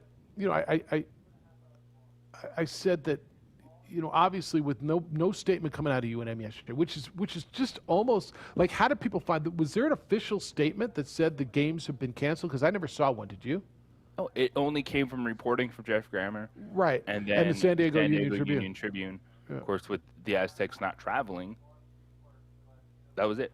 So with no statement and a passionate fan base, all that's left to do is speculate. Everybody's going to go their own way. We should drop down. The coach should be fired. The players are leaving. The players are not leaving. The coaches like all these things. And I know if you're on the inner circle, you're going, well, that's ridiculous. Why are they talking about that? That's not true. Well, nobody said anything. And because we talk about this, because you care. I've told you this for 25 years since I've been here. Global basketball is a beast in its own, right? If you're going to stand there and bask in the glory of hitting the game-winning shot and talk to the media and talk to the fans and shake hands and high five and get the pats on the back, then you've got to stand there when things are not good. And obviously things are rough right now, and this is one of those times where this is, the yin goes with the yang. And to have something like this, which is unprecedented in an unprecedented time, but to just say we're not playing this series, it's not because we have COVID positives, it's because we think, but nobody said anything. And that's why the speculation is going everywhere. And so back to Rudy's point, well, I mean, you can't have press conferences. There's COVID. Every press conference is done on Zoom, man. I've not heard Fauci tell me one time COVID has been transmitted through a Zoom call. Have you? Once? Okay. That's why we do this, right? And that's why this speculation is going everywhere. So, is it irresponsible? I don't know that it's irresponsible as much as people care about this product, care about this program, and everybody's hearing a little bit here and a little bit there, and there's been nothing official, not even a statement that the games have been canceled came out of the program. Yeah, that's the one that was shocked me the most is, all right, there's the reports from people that we respect that cover these teams in the conference. Well, we know San Diego State didn't get on the plane. Yeah, but not even like, just even from you, these games are ... will not be played. More information to come. And Lobo Talk last night, which is weekly, the basketball coaches, which part of their compensation was the tennis coach and the volleyball coach last night. Well, the women were on a plane at that time, so okay, that was understandable. It's travel. Look, Aaron, good morning. You're on the Quan's Auto Care Hotline. Hello, Aaron. Thank you, gentlemen, for taking the call. I completely agree with the pause and more. Well, I think they should take the rest of the year off.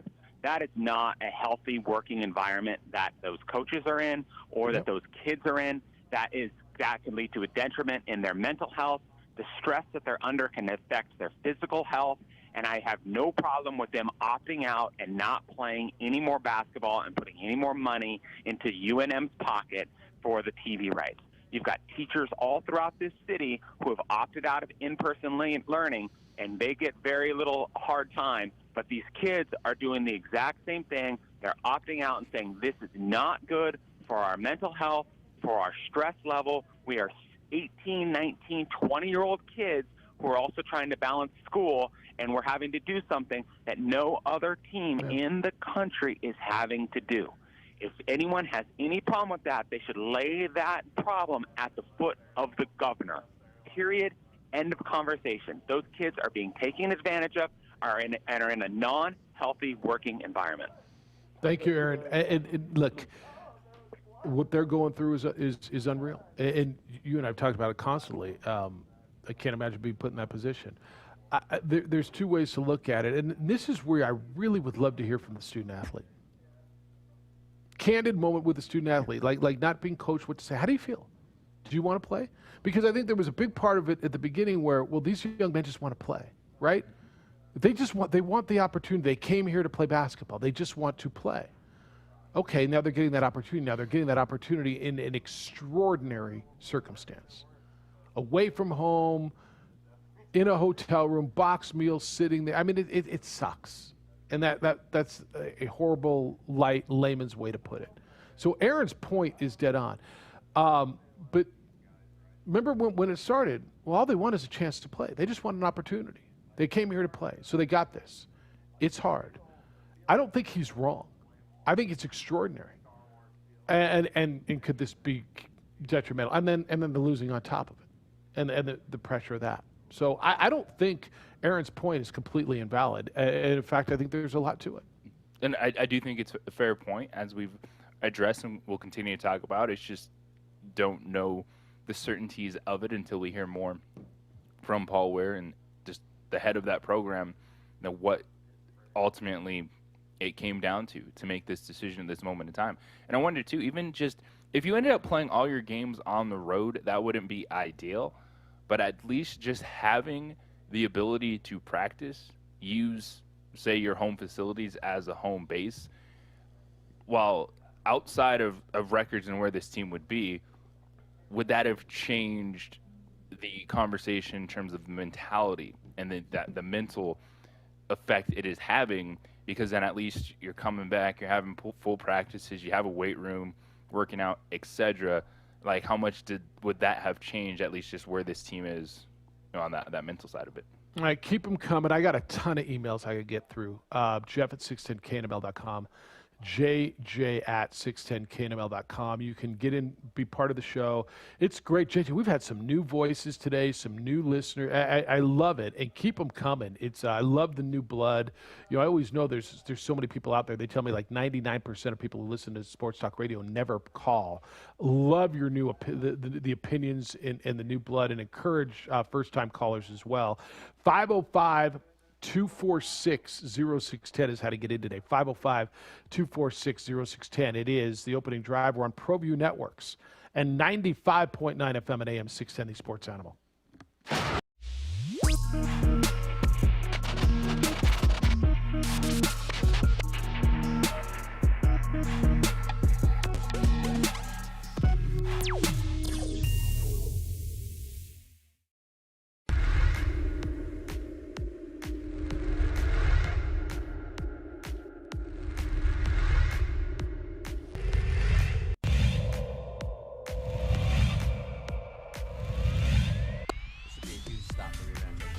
Dorian over. Did he get in? Yeah, they got in. Touchdown, Dorian Lewis.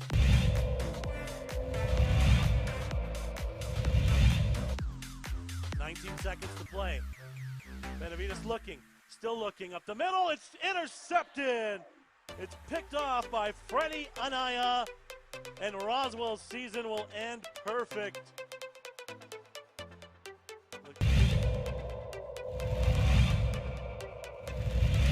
Second quarter, 2nd and 4 for Socorro at the whole 44-yard line. McDaniel trying, good block by Hicks. First down and more, 30, 25, 20. McDaniel might be gone. Touchdown. Wow. Touchdown for Michael McDaniel.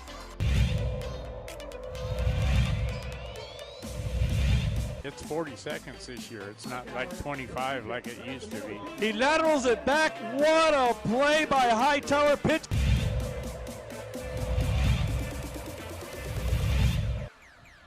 Looked like somebody moved a little bit early. Hicks, the play fake double move. He's got his receiver wide open. Caught. One man to beat. Touchdown. Touchdown to number 17, Nathaniel.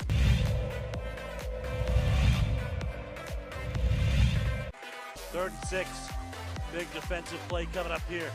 Little trickery to Reese. See you later. Touchdown. They went for the deep ball to Reese. To the right, single receiver split to the left. Play fake, head up the middle's got some room. 50, 45, 40, has one man to beat. 30, 25, 10, 5, touchdown. Touchdown, Hope. Wow. On a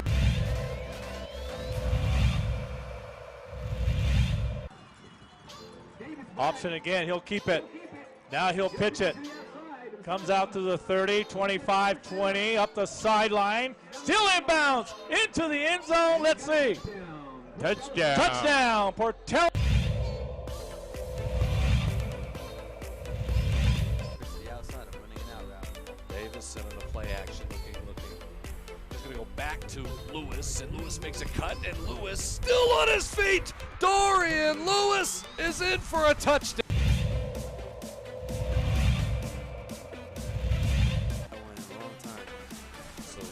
Back to tossing, he's got all day. Makes one miss, and he's rolling. He's got a guy. Can he get it there? Davison to Luke Weissong. Hey, we told you he touchdown. could spin that football, and that was a throw right there. I know he's got the wind at his back, but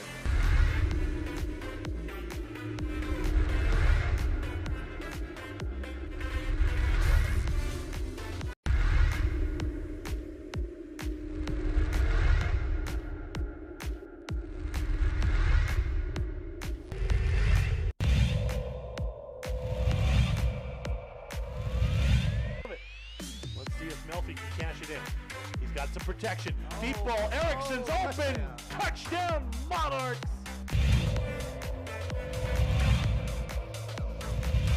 Second and 10. Smith looking, and he's going to fire over the middle, and he's got his guy, and it's another big play.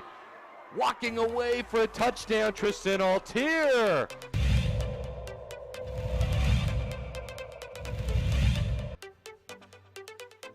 Hand it off to Chavez. Chavez breaking tackles. Look out. Chavez up the sideline. Stays in bounds. Touchdown. Volcanovis. at that replay to just get the measurement. I mean, Smith's got a fire on first down, and he's on the outside. There's a lot of room for Brad Thomas. A move, and he's set free. Dance into the end zone. Touchdown. So it goes. Lobo women's basketball. JJ, you got a game tonight, don't you? You got to turn that mute button off. What time you got the game from San Diego? Lady Lobos will play San Diego State today. Their season is continuing. You can listen to that game here on The Sports Animal. Pre-game starts at 6:30. Tip-off at 7. 6:30 pregame. Tip-off 7 from Viejas Arena in America's finest city. The Lobo men obviously will not play, and that's been the big subject today as they have opted out of their series against San Diego State. And we will hopefully find out more about the rest of the season. I know there's a lot of speculation. You and that's one of the most amazing parts to me.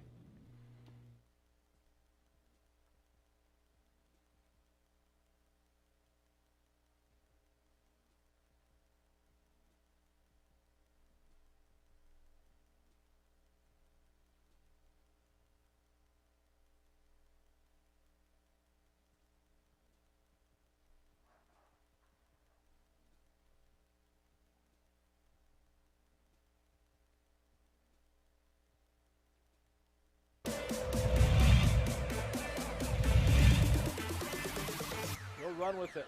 Stumbling. Gets down into the end zone. And looking to throw it. And he throws it in the end zone. Caught! First and 10 from the 11. And spin move for Smith. Push the B button. Dance into the end zone.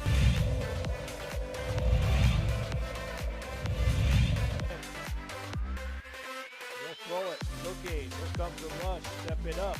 Javier now running around. Being chased. Looks across. Throws it up and wide open. Ball is caught. Touchdown. Jimmy Gaye.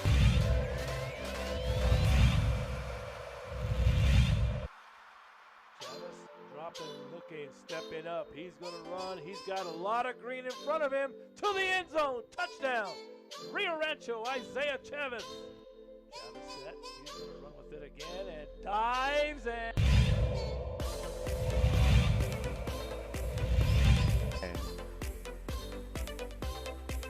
It's Austin Smith, and to the outside, a lot of room. Look out, a foot race down the sideline. All the way on the first play from scrimmage, Chris. That's a touchdown. Edward, good morning. You're on the Quan's Auto Care Hotline. Good day, sir. Good day. Crusher will be succinct today.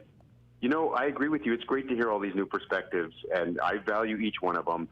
As you venture into problem solving, methodological problem solving, you have to value everybody's opinions, every reasonable opinion, right? So I do enjoy people calling in that normally probably don't call and seeing what their thought process is. One thing I want to say, just listening to yesterday's show, and I got to give Lance credit, did he actually say regarding Punxsutawney Phil, the guys dress up like the guy from the Monopoly From game? Monopoly. That was It's stuck in my head all day. So these guys, they dress up like they're in the Monopoly game. And when I watched that, that's all I could think of yesterday. Yes. That was so awesome. Yeah. But you know what's going to result from that? 6 more weeks of Thomas Edward Brady talk, just so you know. Consistency, my friends. Beautiful. Hey, I enjoyed Wayne. Wayne, a lot of people gave him feedback for calling in and saying about dropping down. Again, you have to kind of value perspectives. He kind of lost me when he say, hey, pay them $100,000. I got friends that won't get out of bed for $100,000, and that's not to offend anybody listening. But $100,000, I think principals in high schools make over $100,000 now, administrators. I hope so. But it's a thought, right? And I value his at least getting on and expanding on his thoughts, and I thought you asked him some questions. Jay, who's a very articulate man, he expanded on something that I hold true to myself, where people, when he talked about people budging on their standards, and what I call it is situational ethics. Hey, I have these ethics. I'm being hypothetical here. I have this ethics as an individual or for my team that I root for or my family, but I'm willing to bend on them as long as I benefit from it long-term, short or long-term. And that is the essence of situational ethics. And the minute you start to budge, then you go awry, and it's a slippery slope. So, Jay, thank you for expanding on that. I'm not a content expert on global basketball. I agree. The ripple effect of maybe opting out, whether it's 2 weeks or for the year, it's significant from the television revenue, everything down the road, right? So I don't know enough about it. Again, I don't follow global basketball religiously, so I try to learn and educate myself. But is it possibly a bad look? Sure. Are we trying to protect the fragile psyches that may be vulnerable at this point? Sure. And so I'm willing to listen and learn. Quickly, I've tried to share excerpts on the upcoming game this weekend, and I think I've listened to a lot of my friends, and they're like, to beat the Chiefs, you have to control the ball and run the ball. So I extrapolated a little bit of data real quick. And Mahomes has won 25 of his last 26 starts. To quote my son, Dad, I don't think he's played a bad game in the NFL, which I don't think he has. I agree. Outside of the few games that he's been hurt, he hasn't, Jeff. He's played maybe a couple of bad series, totally but agree. my man has not played a bad game in the NFL yet. In the last 2.5 years, the only teams that have beat him, the Raiders beat him 40-32 this year. Then they lost 35-31, right? So they put up 31 points and lost. The Titans beat them last year, 35-32. Sure. Then you got to go back to the previous year where the Patriots beat them twice, 43-40 in overtime, and then in that great AFC title game, 37-31. You need to score The Seahawks put up 38 on them, and the Rams put 54 up on them. Yep. Here's my point. You get 10 to 12 possessions per game. You better damn well score 4 touchdowns, if not 5, and you better hope for a couple of turnovers. And that's the only chance you have to beat that team. I think the magic number is 37, but I will expand on it more because I know you got to take global basketball calls. I appreciate you letting me share my sentiments. Have a delightful day. Thanks. He's JJ. The whole mantra: you got to control the ball and keep the ball away. It's never worked. It has not ever worked. And all those numbers he gave you are right. If you're going to beat them, you need to score a bunch. Ding, ding, ding. And that's what I thought Buffalo could do. And when you settle for field goals early, that's a hole you can't get out of against a team like Kansas City with how explosive they are. And the easiest way to say it, I keep going back to it. Like, think about SEC title game. What Florida do? They realized, we just got to try to score with Alabama and potentially outscore Alabama. It's the same thing when it comes to Kansas City. All right, 505-246-0610. Keep them coming. I will get you these emails, I promise. Love the new callers today. Encourage more and more new voices. If it's been a while or you've never called before, love to hear you because it's been phenomenal hearing some new voices as well. So keep them coming at 246-0610. Hey, you spent tens of thousands of dollars on a new vehicle. But the roads you drive on have things that'll make it look bad. Rock chips, salt, bugs, dust, tree sap, they all attack your paint job. On the Spot Auto Detailing are the experts in applying a ceramic coating. The ceramic coating will last 5 years. It's the best protection for your vehicle's paint job. On the Spot doesn't just clean your vehicle. They protect it. Have On the Spot Auto Detailing come out to you, wherever, whenever it is that's convenient for you, at the home, at the office. It may be the same thing these days. It is for me. And let them detail your vehicle. When they're done, it'll look like the day you took it off the lot. And with the ceramic coating, you are protected for a long, long time. Valentine's Day is coming up. This is a great Valentine's gift. JJ, I know you like it. I like it too. 505-859-2859 is the number. 505-859-2859 or visit them at otsdetailing.com. Beachcombing, baking cookies. The New Mexico High School Coaches Association, established in 1941, is an organization of New Mexico's best and most professional interscholastic coaches. Coaches across work daily to help our student athletes excel in the classroom, on the field of play, and in our communities. Students that participate in interscholastic activities attain higher grades, higher graduation rates, and higher wages. Responsible for the North-South All-Star Games, statewide Coaches Award Program, and providing multiple professional development opportunities for New Mexico's coaches. Be a great coach by coaching beyond the game.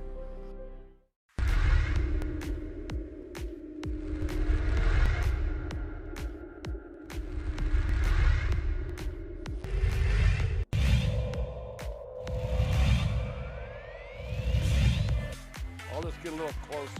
Oh, instead it's a gorgeous pass.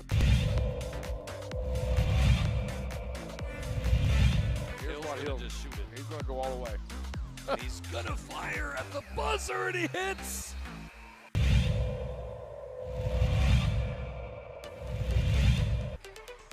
Great pass, Hadbury, and thank you very much.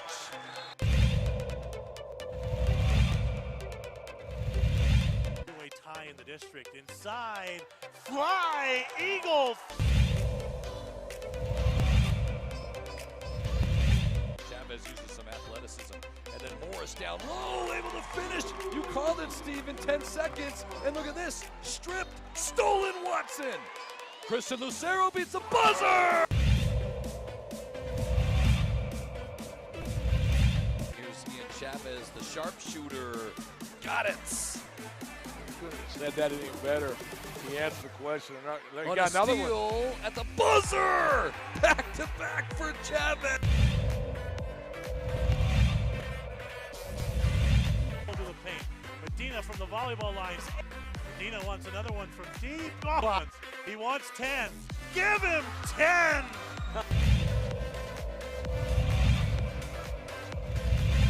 Lewis finds Watson. He's going to finish. One-handed slam.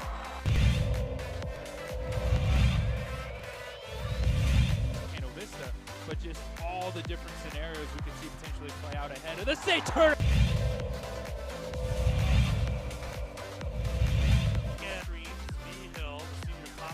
Oh! Ho, ho, ho.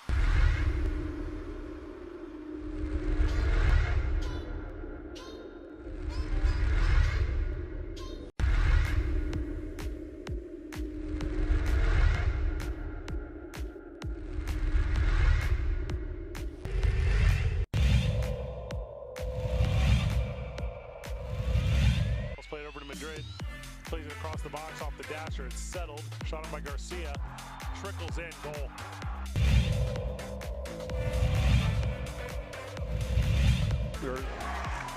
Chavez blocked at the rim. And here's Dorian Lewis to Watson. Shot on and just wide. Big deflection. Goal.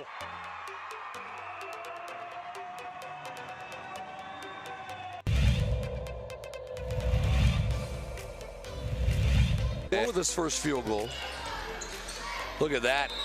That's gorgeous.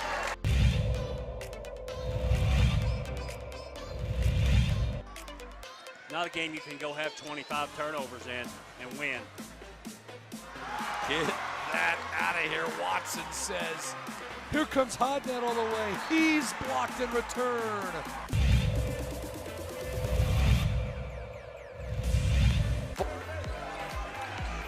Dickey, did he get it off? He did, and he hit it.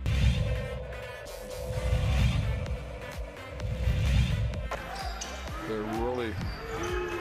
Oliveras. Wild three, and it hit.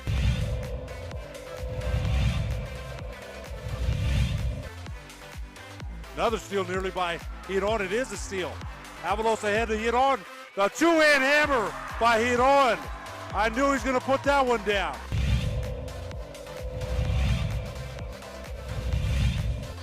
ProView Networks tonight.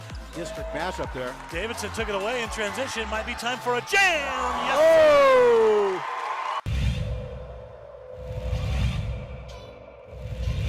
Big Barton, watch him, coach. Watch the inbounder. Dumas Sanchez in the corner. Back to Barton with 2.4 seconds left. Fires for the win. And he got it! He scored! Oh my God! On the last second shot. He did! Oh my God! Bakes it in from 25 feet and watch the celebration right in front of us. What a shot by Barton. He was double teamed and somehow found a way to get it in. Ramos to Gaxiola, high window for the win. It's good. It counts. Gaxiola with the game winner for a Driscoll Heritage.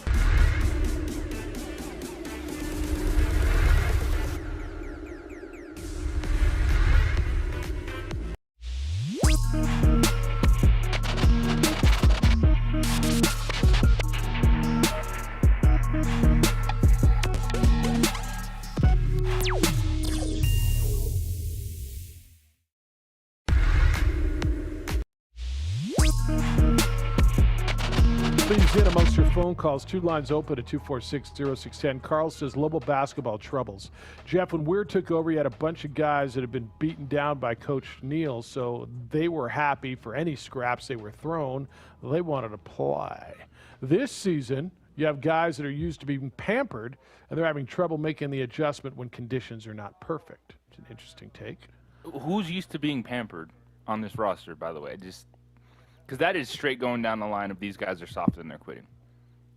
Yeah, it's an interesting take. I don't know. I understand. Like, I get how you get there, but to be that adamant that these are a bunch of players that are used to being pampered. Why? Because living this season is so easy. Yeah, there's harder things that people are doing, understandable, but they were brought here to play college basketball. The situation turned upside down on them, but yet they were being pampered. Why?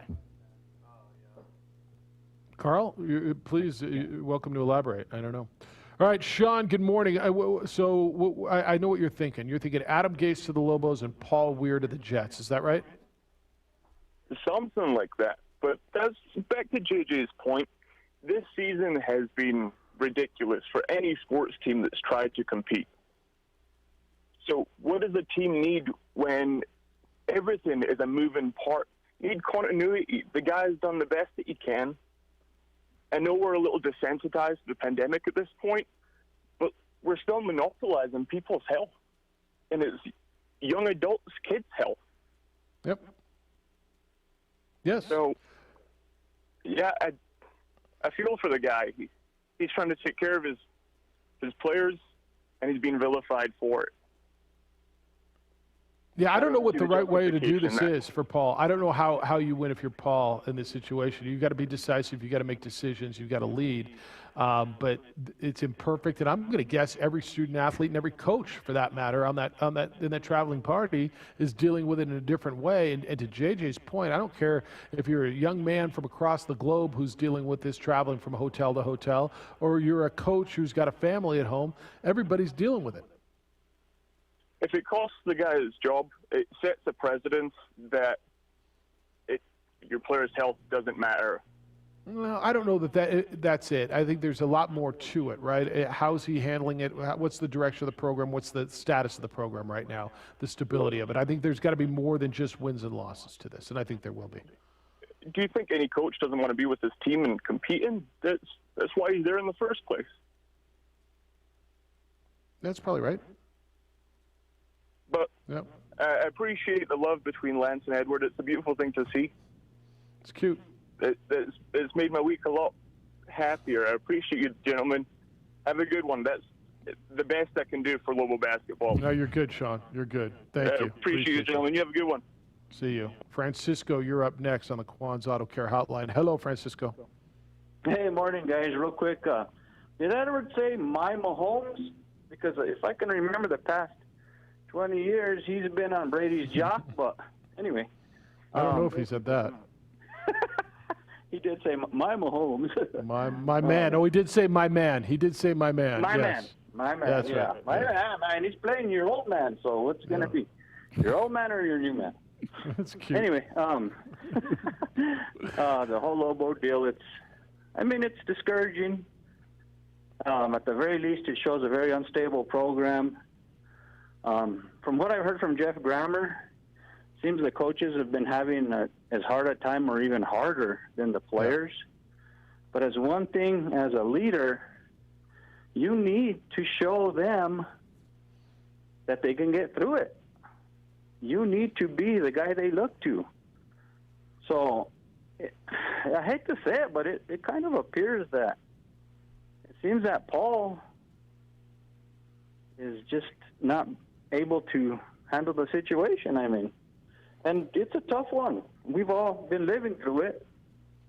And we've all had our bad nights, believe me. But you wake up, you put on your face, and even if you're discouraged, you show strength, especially when you're a leader of young men. And, you just try to get through it. It's a day-to-day thing. And, yes, they've gone through something no one else has ever gone through. True, very true.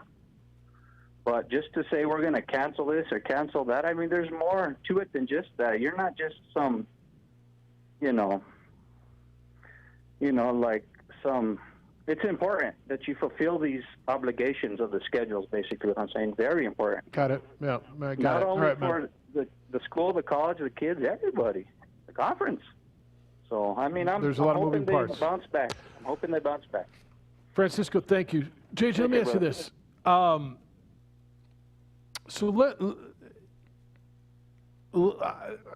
hate doing this, but we have no other options because there's been no statements.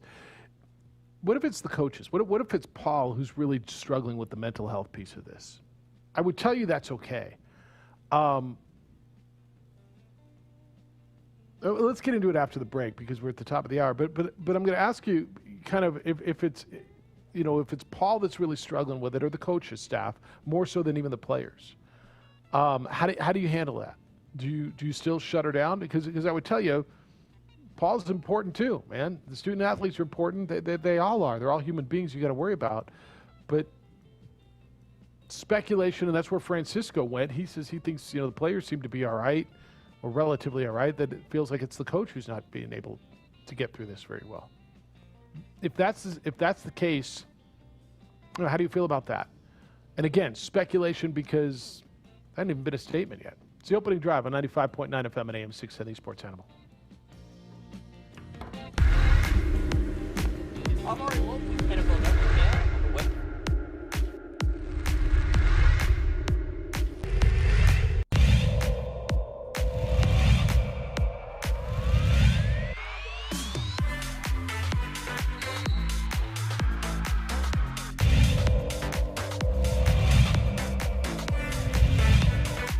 Cross with Evans.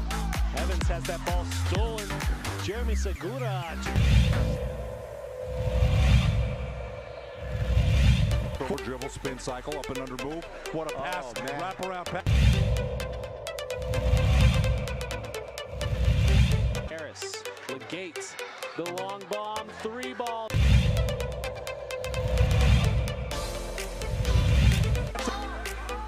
Oh, great steal by Quinteros, lays it up and scores.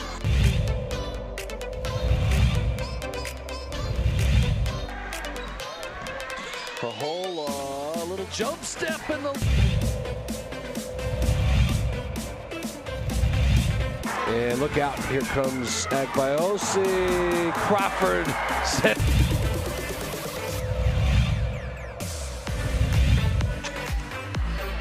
That's blocked. Lansing says, get that out of here. Sister to sister, Marianne Lansing's going to go all the way. Turnaround.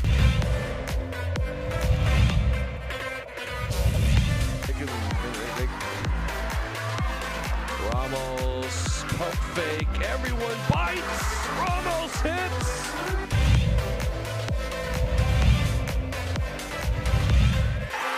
Jackson loses it.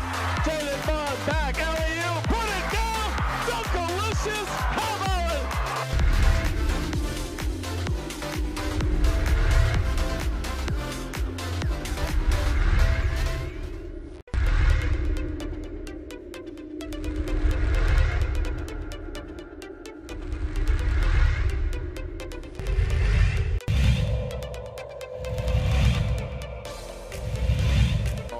Lovato driving. They're going to count it.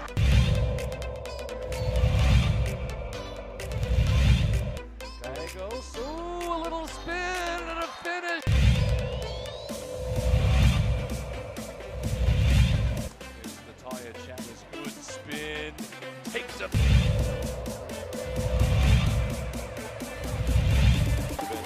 Here's Ramos. Nice jump stop to the.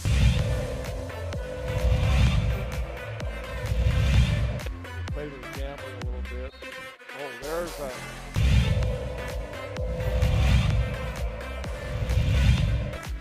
Hill, little step, high window. With a...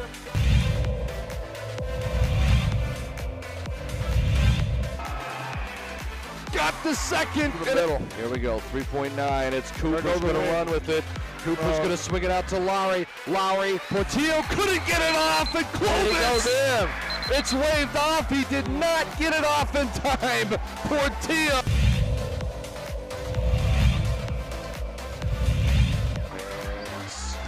Reverse layup.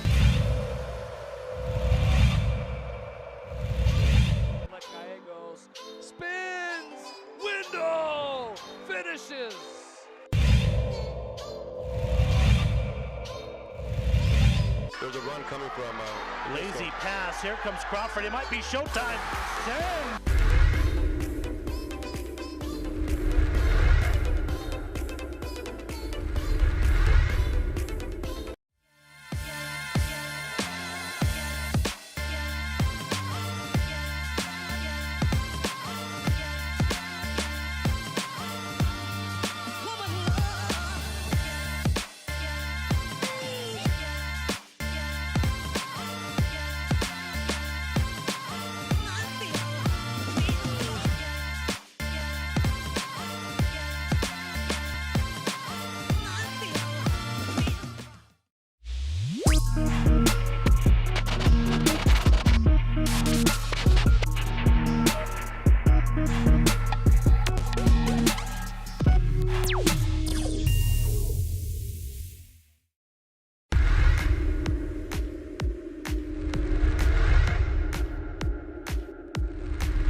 Call it as Javi's looking, and he's got a guy wide open, and it's Gay, and he's gonna walk into the end zone.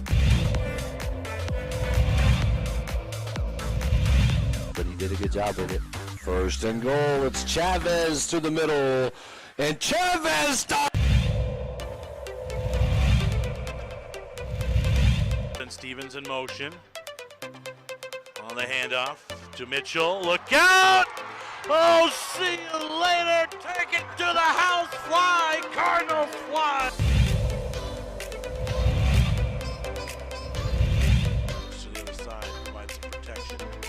And off to Webskowski again. Look out! See you later. Good night. Touchdown, Webskowski.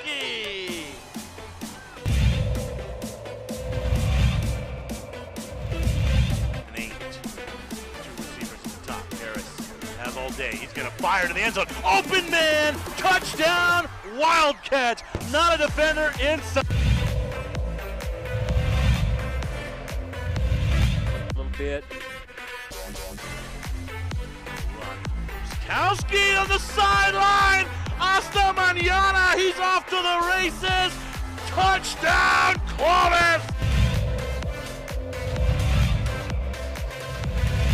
Albuquerque this afternoon. 34-24, Rancho, late in the third. How about this run? Nice play. Deckerman, he's still on his feet. Touchdown, Wolverine.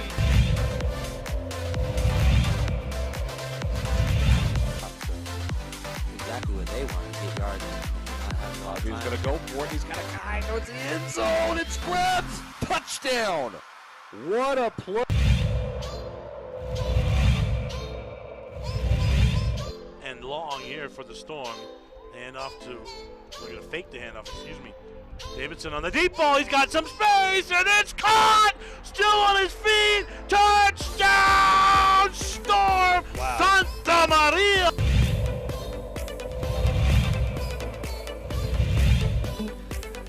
And so they'll send one deep and returnable at the 2. Usually Volcano do either a reverse or a fake reverse, and here it is a reverse. And a move to the outside. There is a lane. Look out! Shot out of a cannon. Rodriguez is going to take it all the way.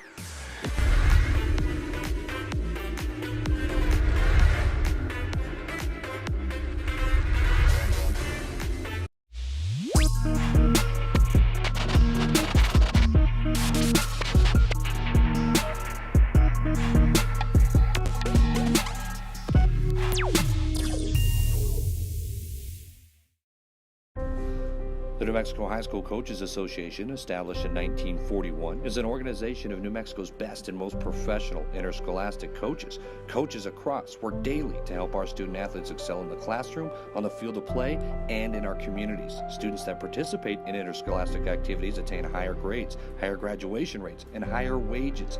Responsible for the North-South All-Star Games, statewide Coaches Award Program, and providing multiple professional development opportunities for New Mexico's coaches. Be a great coach by coaching beyond the game.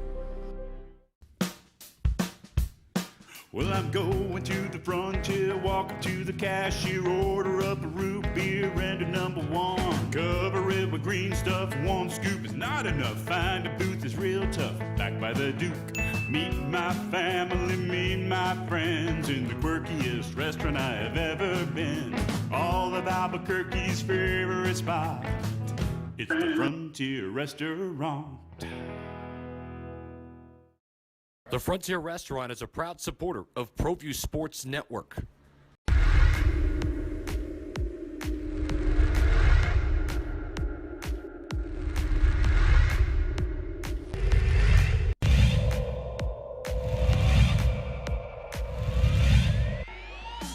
Shoot a shoot. They'll get one off, and it'll count high off the window.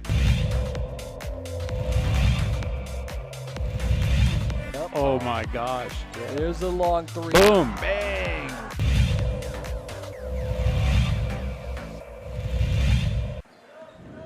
Martinez will beat the buzzer. Got it to go. His Ford driving kick. Three's in the air. It's good.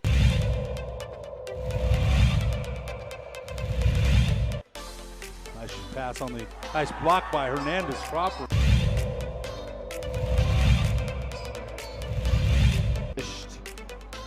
and Brown in the transition. But why not, Steve? Is Corbalan's gonna go and he puts it away. And Corbalan wants to put it down. But here comes Las Brown. You can't leave him alone. Put it down.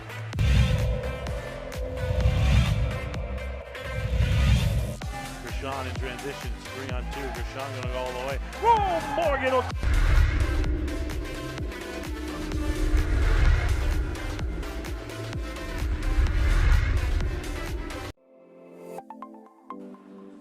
Get into the game with Garden Swartz Team Sales.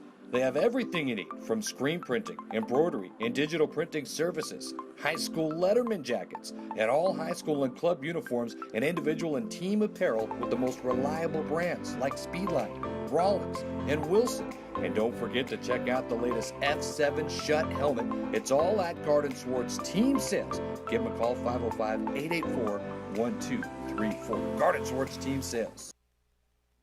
And obviously having some technical difficulties, and we apologize about that. Back with you, courtesy of our good friends at ProView. Back up with the opening drive on 95.9 FM and AM 670 Sports Animal. Jeff Siembieda, JJ Buck. And JJ, apologize about that. I know we had so many new voices in today, and I want to continue to hear you, and I'll get to these emails. I asked you going into the break, so mental health has been a big issue, and I think it's real, and I think everything that they're going through is absolutely legitimate.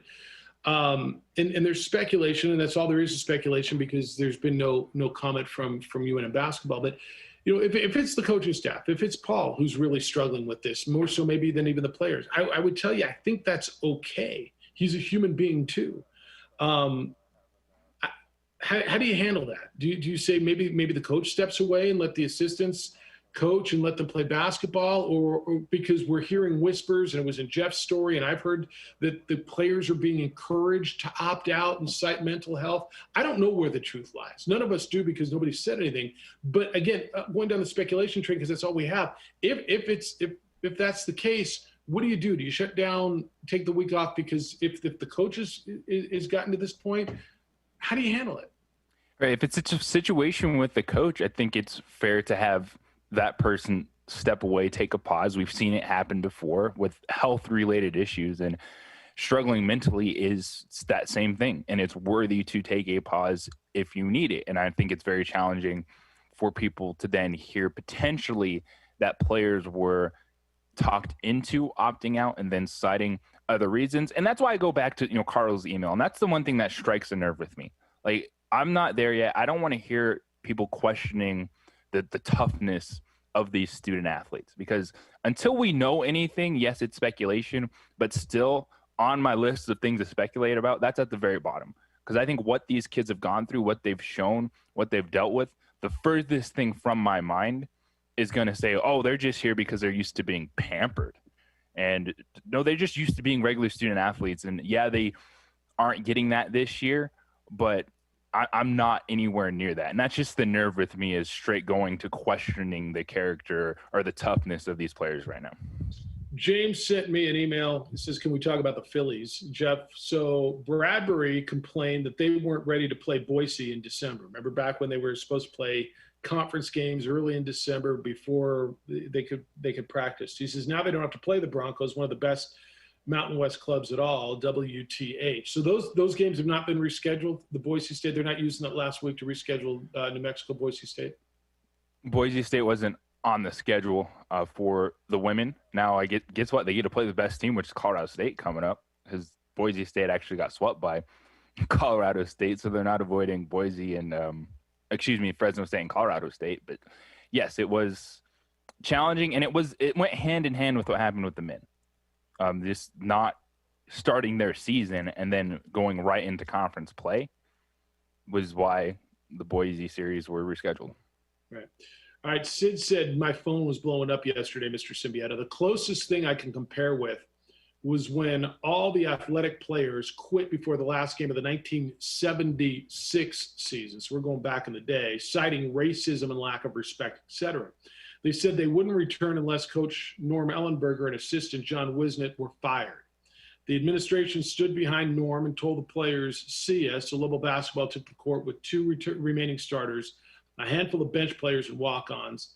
They pulled that week from the dorms. A frenzy crowd of, 19 or 20,000 showed up at University Arena to watch this makeshift Lobo roster upset UTEP, who was second in the WAC at the time. We live in a different era now, and I think it's going to be very difficult for Stokes and Nunez to support Weir if we have seen the last of Lobo basketball this season. Nor do I think most Lobo fans will have his back like they did Storm and Norman. I'm really struggling to find the correlation there. I don't see a correlation there. Does Lobo fan support this coach if they don't play the rest of the season and he's back next year? And I'm going to tell you, I can't give you an answer because it's incomplete information. If they don't play the rest of the season because the players all come out and say, look, man, I can't do this anymore. Here's why. This is straining. I can't. The mental piece of this, not knowing where we're sleeping, eating, sitting in my room for 9 hours a day, waking hours, eating boxed meals, whatever it is. If the players come out and just say, we just can't do it. Plus the losing, coaches got our back. We got coaches back. We're back next year. We're going to be better. Like, I don't know. I just don't know the answer. It feels like it's incomplete for me.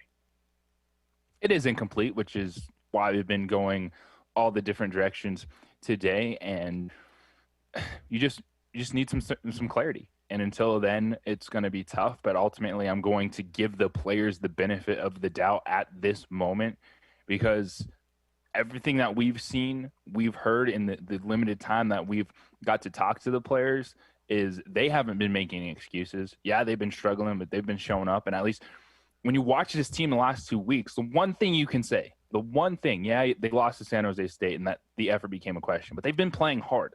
Like, you can just not be good and still play hard. And it felt like at least that's what Lobo basketball has done the last 2 weeks. And so that's why we're all wondering, what was the tipping point? Why are we here now? Yes, you're losing, but at least you were competing and playing hard. So what has changed? Hopefully we'll find out that answer today. Yeah, you just don't know. And to your point, what did get him here, right? What's the difference between now and Paul? Now, Paul's been alluding to this for weeks. Yeah. And so there's a ton of questions in this thing. What does the league do? I mean, San Diego State's sitting there and going, why aren't we playing? I got another text from San Diego, man. Back in the day, they had walk-ons and tryouts from the dorms. Remember, Warlow tried out, and they said, New Mexico is going to be easy to recruit against. I don't know. Is this something you can use against them? I think if we're still in a COVID era, and we are in recruiting season, there's no guarantees UNM's playing in the pit next year. I mean, are there? Is there any guarantee United's playing at home, Ice-Chilps are playing, Lobo football's playing, New Mexico Bowl's back? Are there any guarantees? So, and all the people who are calling in and saying, the governor's orders and all that, like that's a piece of this. I'm not going to sit here and blame everything on the governor, but it's certainly a part of what's going on here is the circumstances in which these teams are required to operate because of the governor's orders. Like that's part of the equation. I don't Absolutely. know. Yeah. I mean, how do you deal with it? And like, you know, the governor's office would tell you, well, we told them not to play. This is on them. Everybody else in America is doing it. Everybody else, every other state in America is doing it. Now, San Jose State's in a little bit of a situation that's similar, but I believe theirs is now coming to an end as well because their county had been under restrictions. And so they've been on the road for a while, but theirs was temporary and it didn't start that way. So look, there's a lot of explanation, but the bottom line is where do you go from here? What do you do now? Do you mail in the season? Do you say we're done? We're opting out? And I think you're probably like me. I mean, you kind of want to hear a little bit from the student athlete, don't you? Yes. I want to hear from Keith McGee. Where did this come down from? What was the discussions? Because people will, you know, some will just ultimately call them soft no matter what because it's just this generation and new era. But we don't know what it's like. Now, the closest thing is that one time Antonio Anderson, like 4 weeks ago, was on a women's basketball Zoom call and just said, yeah, it sucks. We can't do anything. And we don't leave our rooms. We have our one roommate and that's it. And like, okay, so that's about as much you've heard from anyone from either team discussing the situations when it comes to basketball. Well, women's basketball compared it to prison, didn't they? I mean, Bradbury that's what Bradbury said. Yeah, he dropped those words on it, which, okay, it's difficult, but you can. It's probably not that. Yeah, it's probably not that situation. But it is just, you know, back to we just don't know, and it has all of us just scratching our eyes, pulling our hair, just like we want something to go on, we want to understand, and there's just nothing to understand right now. Lobo Hobo says, I heard rumors that Lobo basketball didn't want to get on the plane to beautiful Fresno, and they had to be prodded by their coach Weir to make the trip. I had not heard that. Did you? Carl says it's always private money, Jeff. Always. And then a few months later, the university will quietly find a slush fund to cover part of it or all of it. It was talking about buyout money and, you know, if in fact they do part ways with Paul, how do they pay that off?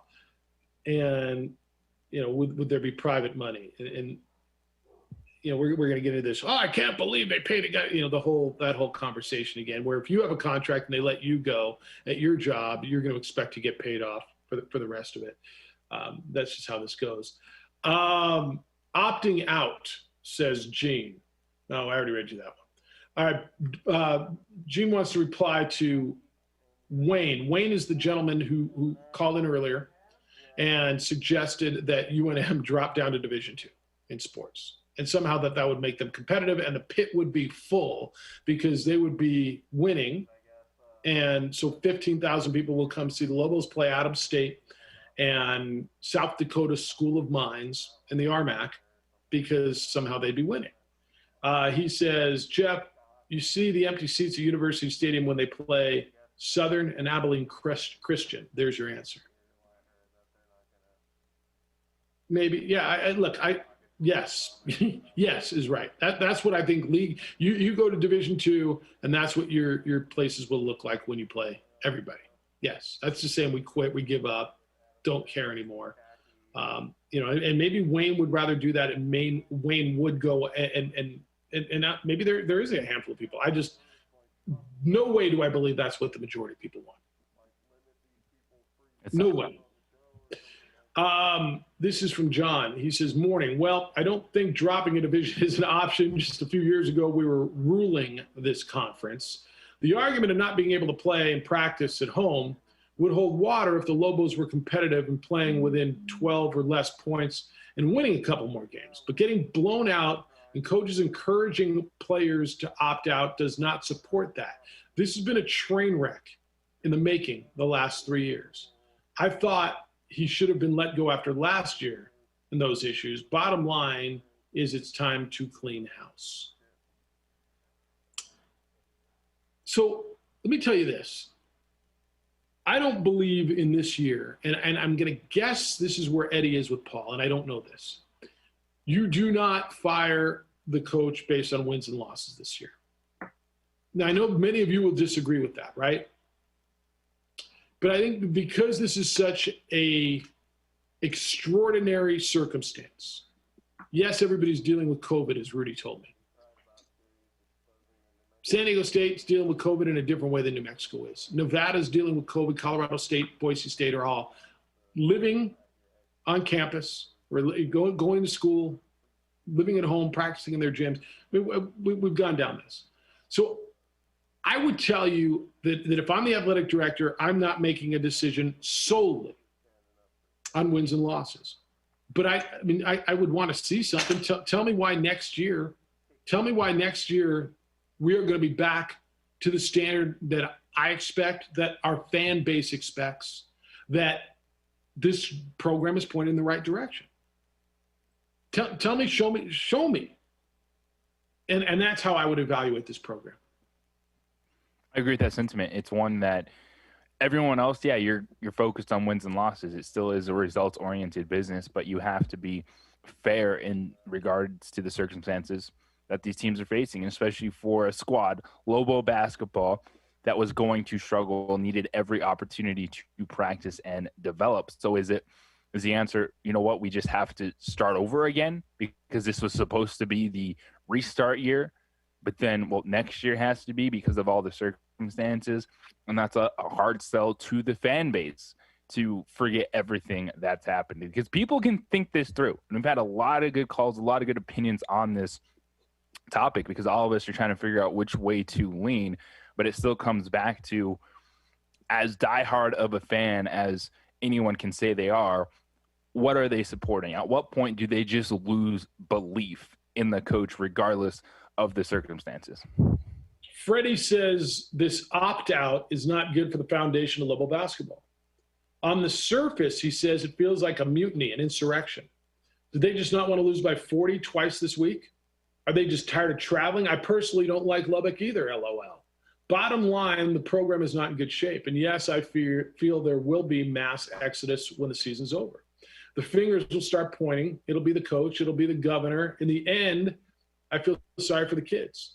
I feel sorry for the fans. Regardless of if we retain Coach Weir or not, we will have a whole new bench of names and faces that we'll have to learn. Look, you and I are well accepted in acceptance of the transfer portal and the transient nature of college basketball. You may be more so than I. But I don't think either one of us are at the point where we're accepting an absolute overhaul of a roster every year. You can't. 10 new players, 3 new coaches on a regular basis. Like I don't see how you're building a program. And this is where, when we get into the evaluation now, right? I don't care about wins and losses in this conversation. When we're having the conversation, this is where Paul's got to, if I'm the AD, all right, Paul, you told me this is why you cleaned house after last season. Okay, so you brought in all these guys. And now again, if we get to that point, I've got 8 new faces in and transferred in out, and the transfer portal's full of our guys. Like that's where I'm having the conversation about continuity and direction. And I know that's where Lobo fan is, and I think you're there. Like is accepting of the transfer portal and the transient nature of college basketball as you are. Mm-hmm. I don't think they can complete. But then you're going to sit here and tell me, well, Jeff, why the hell not flip this thing? They're 1-11 and they're not very good. You can't do it every year. There's a difference between accepting transfers and turning over an entire roster. Like this year, it was, as you said, they turned over a roster due to graduation, also player issues, and they needed to reestablish the foundation. Unfortunately, a year that was supposed to be about resetting everything is the furthest thing from that because of all the issues. I mean, do you have a base here? Do you have a base of players? Like if you told me your 2 big guys, and I don't know where they are right now, Matos and Valdir. They're the names that are being mentioned as either A, wanting to opt out or being encouraged to want to opt out. You just lost Keith McGee, Zane Martin, and Nolan Nolan Dorsey. Season's not over yet. Where are we? There's whispers about all kinds of guys. I mean, is there a base here, JJ? If you keep the two bigs and Francis and Marin and Singleton, I mean, is there a good core there? And Brown? You have a core for a good team? Well, I think that was supposed to be the base is the bigs, Francis, Javonte Johnson. So 4 players right there. Marin Dorsey, one of those young freshmen you'd hope would develop into potentially a backup guard of the next year or two, and then see what happens from there. So that was 5 to 6 players you're moving forward with 2 years of a Saquon Singleton. So yeah, there was players you're hoping to be the base, but now all that is a question mark and up in the air. All right, hoping to get this thing back up when we get back. I'm going to take a break. 505-246-0610. And I appreciate you staying with us through these technical issues. It's the opening drive. You can still watch us on ProView Network.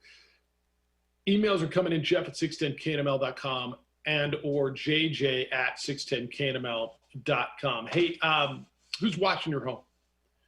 Who's watching what's important to you? Who's watching your business? I hope it's International Protective Service. They watch my home. JJ, just 2 days ago, they rang the bell. The IPS driver came by, saw that there was a package on my porch, and it was there. It was viewable from the street. And so he knocked on the door. I was on a Zoom call, but I could see him through my Ring doorbell thing. And he stood there and he took the package. He put it down below so it couldn't be seen from the street, just looking out for our security. Maybe you signed up for a local armed response team and found out you were selected in a buyout. Now you're on the brink of another merger with another huge national company, and it's not what you signed up for. IPS is committed to this community. They're local. They're invested in Albuquerque, committed to your home and business security with highly trained armed guards or 24-hour patrols. It's IPS. I've used them for years now. I strongly suggest you give them a call as well. Protect what's important to you. Do not wait until something bad happens. International Protective Service, 505-897-2420. 505-897-2420 or go to ipsglobal.com.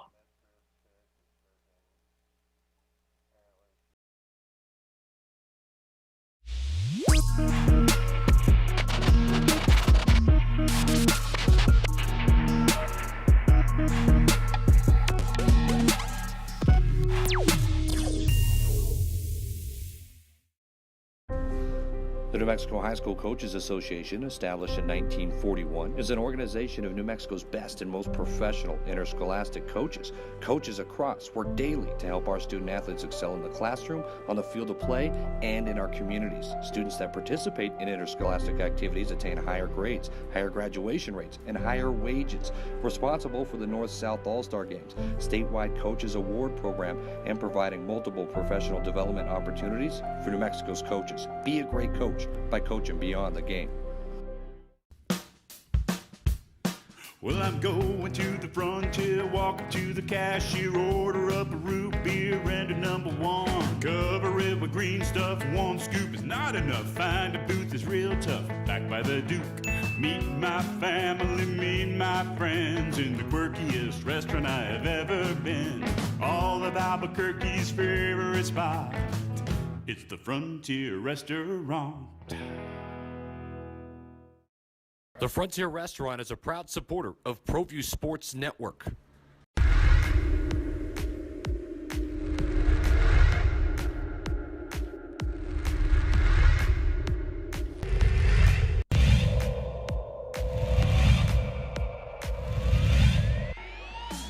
Shoot a shoot. They'll get one off, and it'll count high off the window. Oh my gosh. There's the long 3. Boom. Bang.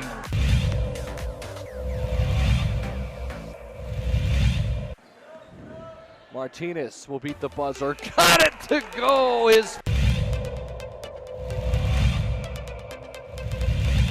Forward driving kick. 3's in the air. It's good.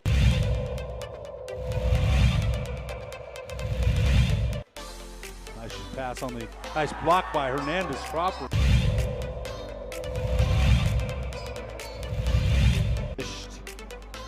And Brown in the transition. But why not, Steve? Is Corbalan's going to go and he puts it.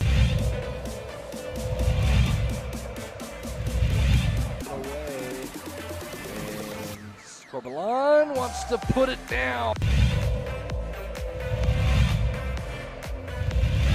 Here comes Screechers. Brown, you can't leave him alone. Put it down.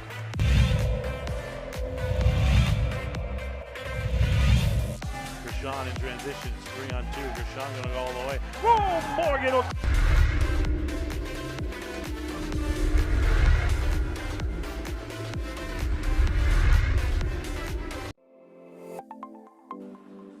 Get into the game with Garden Swartz Team Sales. They have everything you need, from screen printing, embroidery, and digital printing services, high school letterman jackets, and all high school and club uniforms and individual and team apparel with the most reliable brands like Speedline, Rawlings, and Wilson. And don't forget to check out the latest F7 Shut helmet. It's all at Garden Swartz Team Sales. Give them a call, 505-884-1234. Garden Swartz Team Sales.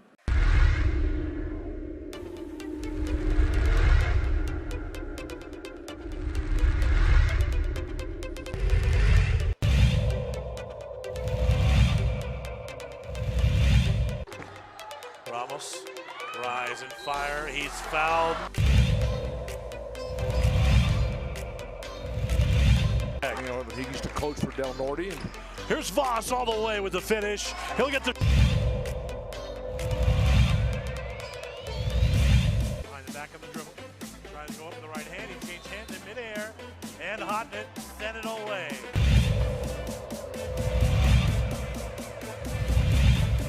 Wynn doing a really good job denying Chavez. BC hasn't got the ball. Oh, Yeku. Oh!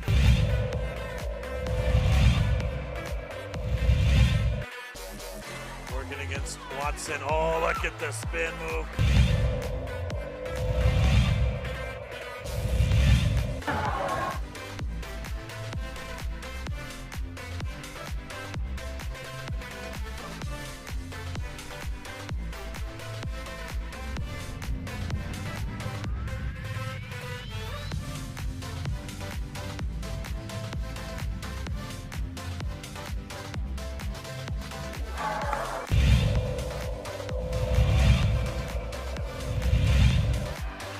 Ball's loose. DJ Bustos brings it up. Bars Tompkins, alley-oop. How about it? That was redunculous.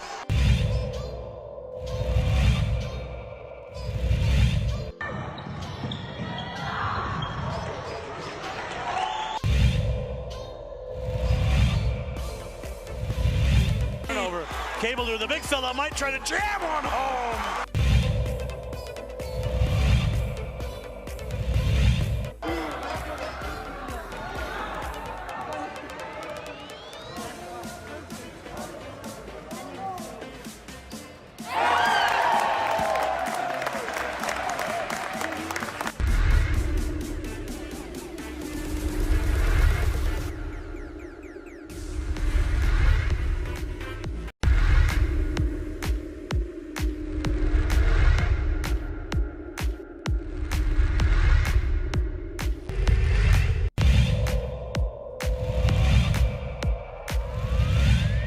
Second field goal, he's got 4 points. Watson, though, goes all the way.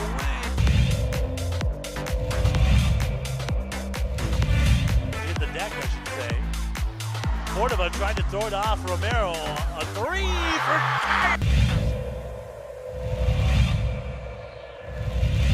Set out to Jutapia.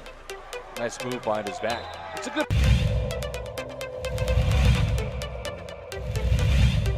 Here's Ramos, step back, high arcing, twine.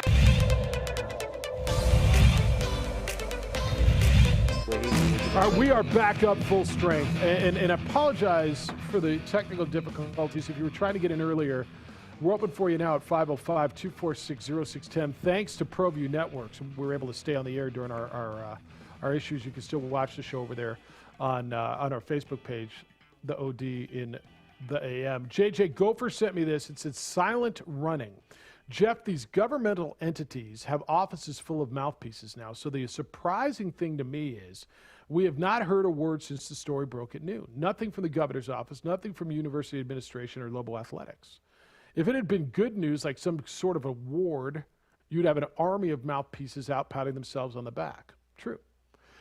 Look, even something simple as a one-sentence statement that said the games against San Diego State will not be played because of, or even not even because. I mean, we'd ask questions, but there's still been nothing from UNM basketball. Nothing, or from the Mountain West Conference at this point in time. Still, I've looked every 10, 15 minutes have they released a statement. All right, we know that they're not going to play. And to your point of, all right, they're not going to say, give us the full answer in the statement, but at least we'll have that official statement. Yeah, there's been reporting done, but other than the reporting, it hasn't been addressed. And even when, this is when you'll get a chance to hear from the head coach or a statement from Paul Ware, anything at this point in time. All right, we're at 505-246-0610. Jeffrey, good morning. You're on the Quan's Auto Care Hotline. Hi, Jeffrey. Good morning. The previous statement kind of steals a little of my thunder, but I think, one of the laws of thermodynamics is that physics hates a vacuum. And when you have a vacuum, when the governor doesn't make a statement, by the way, the government or the governor is the very person that I think should make a statement about what's going on with the program, because after all, it's her COVID restrictive framework that she devised that the Lobos are dealing with, probably the most unprecedented basketball program in terms of restrictions perhaps in the country. Notwithstanding, before you crucify me, I want to make a generic statement about what I think perceptions and fans relative to this particular coach. I want to make a point about that. I've always felt that depending on how invested, either emotionally engaged someone is like myself and financially engaged someone is to the Lobo program, I think as a function of those two dynamics, it tends to skew the way we view, in this case, Coach Weir. And so what I mean by that is if someone like my dad, who doesn't go to games but kind of cares about the program, he'll listen to the game, maybe watch games, he's not as invested emotionally or particularly financially, he may not be as critical as Coach Weir as perhaps someone like me. And I admit that because I've invested emotion but also money as a Lobo Club member and a basketball season ticket holder, I tend to be a bit more critical in viewing Coach Weir in terms of wins and losses. And I do think that folks that aren't as financially invested tend to be a bit more forgiving of Coach Weir. That's not an indictment on those people. I just think it's a function of how invested a person is. So I tend to look at Coach Weir, and I see a program that is in disarray, disjointed. And I think there's a difference between a program that's disjointed, because I still don't know what the identity, I don't know if anyone talked about that earlier, but I still don't know after 4 years what the identity of his program is. Call it a systematic, institutional framework, whatever you want to call it. But I don't know what it was. I don't know if you mentioned this earlier, but like with Alfred, you knew what that was. Ellenberger, you kind of knew what that was. With this, so that bothers me as someone who's invested, the lack of identity. And then clearly the Lobos haven't been in last place in probably 35 years. So my overarching point is I do think that depending on how invested fans are financially and emotionally, it skews the way they view the coach in terms of either results or perhaps they can be a bit more forgiving. I tend to be more critical, I admit it, and I just think that I'm pretty much done with the coach, and I wish him well. It's not a reflection on the man himself, but that's, I just think it does have a relationship, how invested a person is emotionally and financially as to how we tend to look at either a results-oriented team or a bit perhaps more forgiving because we're perhaps not as invested. Yeah, hey, let me ask you real quick. Before you go. You had said you hadn't heard it. Oh, he left. He said he hadn't heard anything out of the governor's office. Like, what do you expect to hear out of the governor's office? If the governor's office comments on this, I would expect the governor's office to say, well, we told them to not play. Right? I mean, I don't think that would do anyone any good in this situation for the governor's office to make a statement on this. Because what most people want to hear is not what the governor's office is going to say. Oh, sorry, we messed this up for everyone. Like, that's not coming down. So I'm not looking for a statement from the governor's office at this point in time. Because what we're just looking at is, all right, when are we going to start to learn more about this from UNM? Yeah, Fred, stay there. We got to take this last break. I'll get you as many emails as I can. The interest has been incredible today. It's been the volume of calls and the quality of calls has been really, really good. Keep them coming at 505-246-0610 on the opening drive on 95.9 FM and AM 610, the Sports Animal. Become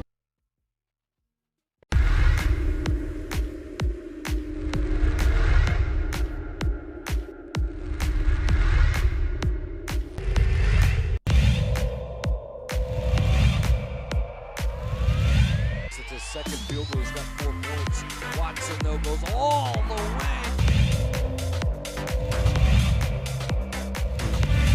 Hit the deck, I should say. Cordova tried to throw it off Romero. A 3 for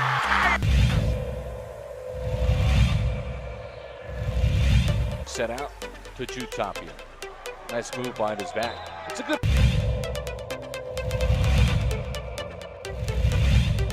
Here's Ramos. Step back. High arcing.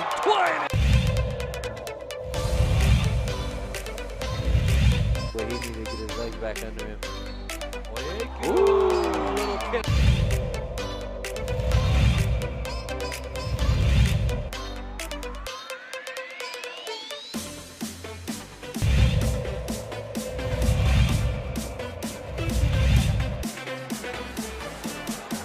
They leave it one more time. Two-hand hammer.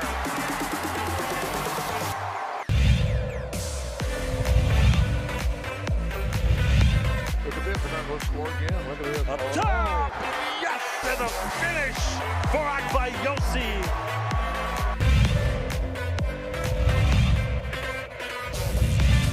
Saved into the hands of Riak. Ahead of the pack to Davina Lovato. Up high, down hard for Akbayosi.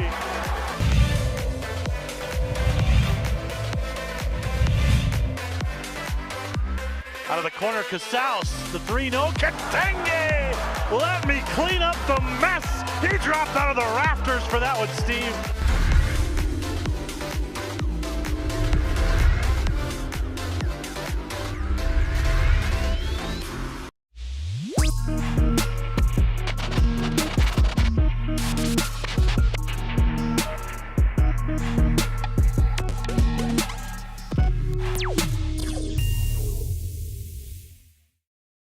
Don't sacrifice quality and flavor when you're in a hurry. Golden Pride offers ribs, fried chicken, green and red chili breakfast burritos, and Frontier Cinnabons. 4 great locations, or visit us online at goldenpride@abq.com. Golden Pride Barbecue Chicken and Ribs, proud supporter of ProView Sports Network.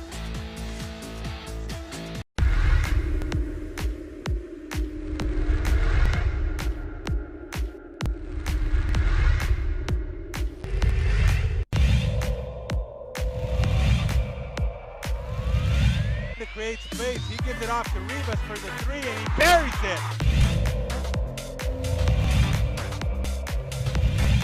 Could be coming in soon. Double kick set for Avalos. Goes to the right. Avalos puts it up high. Window. Scores it as foul.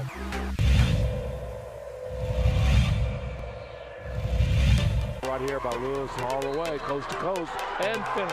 What a around the screen against White. Step back, it's blocked. JB with the block.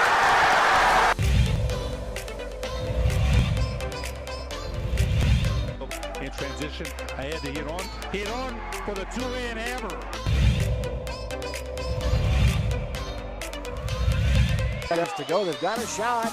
They have a chance, and it's put up, and it's good. What a 3 that is by Jalen.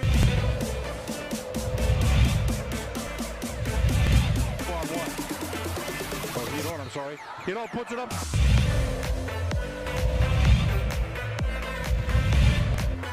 Rebound Cowboys. Right side David Hall. Thank you very much.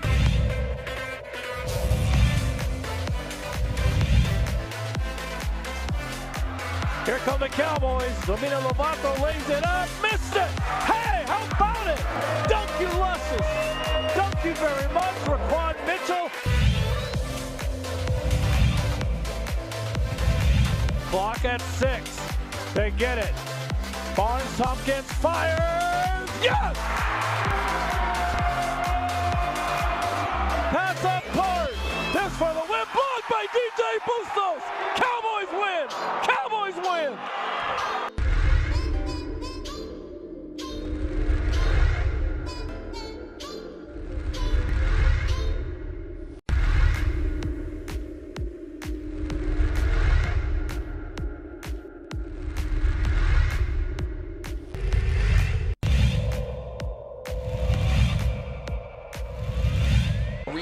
Moreno extra pass. And Watson.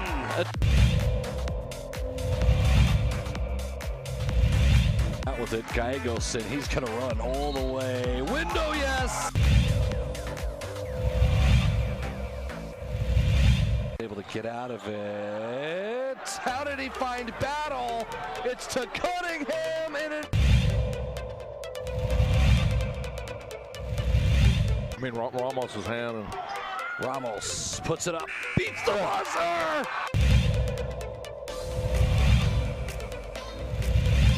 Boy, Jefferson wide open. Jefferson to Daraji!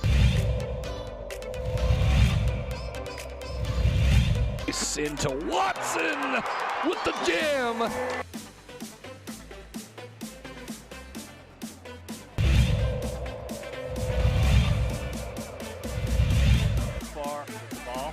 Another steal by Domina Lovato, and here comes Agbaiosi.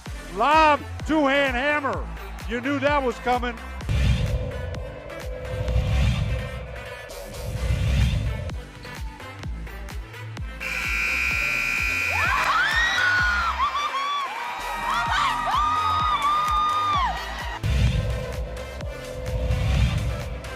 All right, I'm going to ask you to be kind, loving, caring, and sharing, and think about your fellow caller. We got three that I want to get through at least here in the final segment. So I'm going to ask you to be succinct, make your point.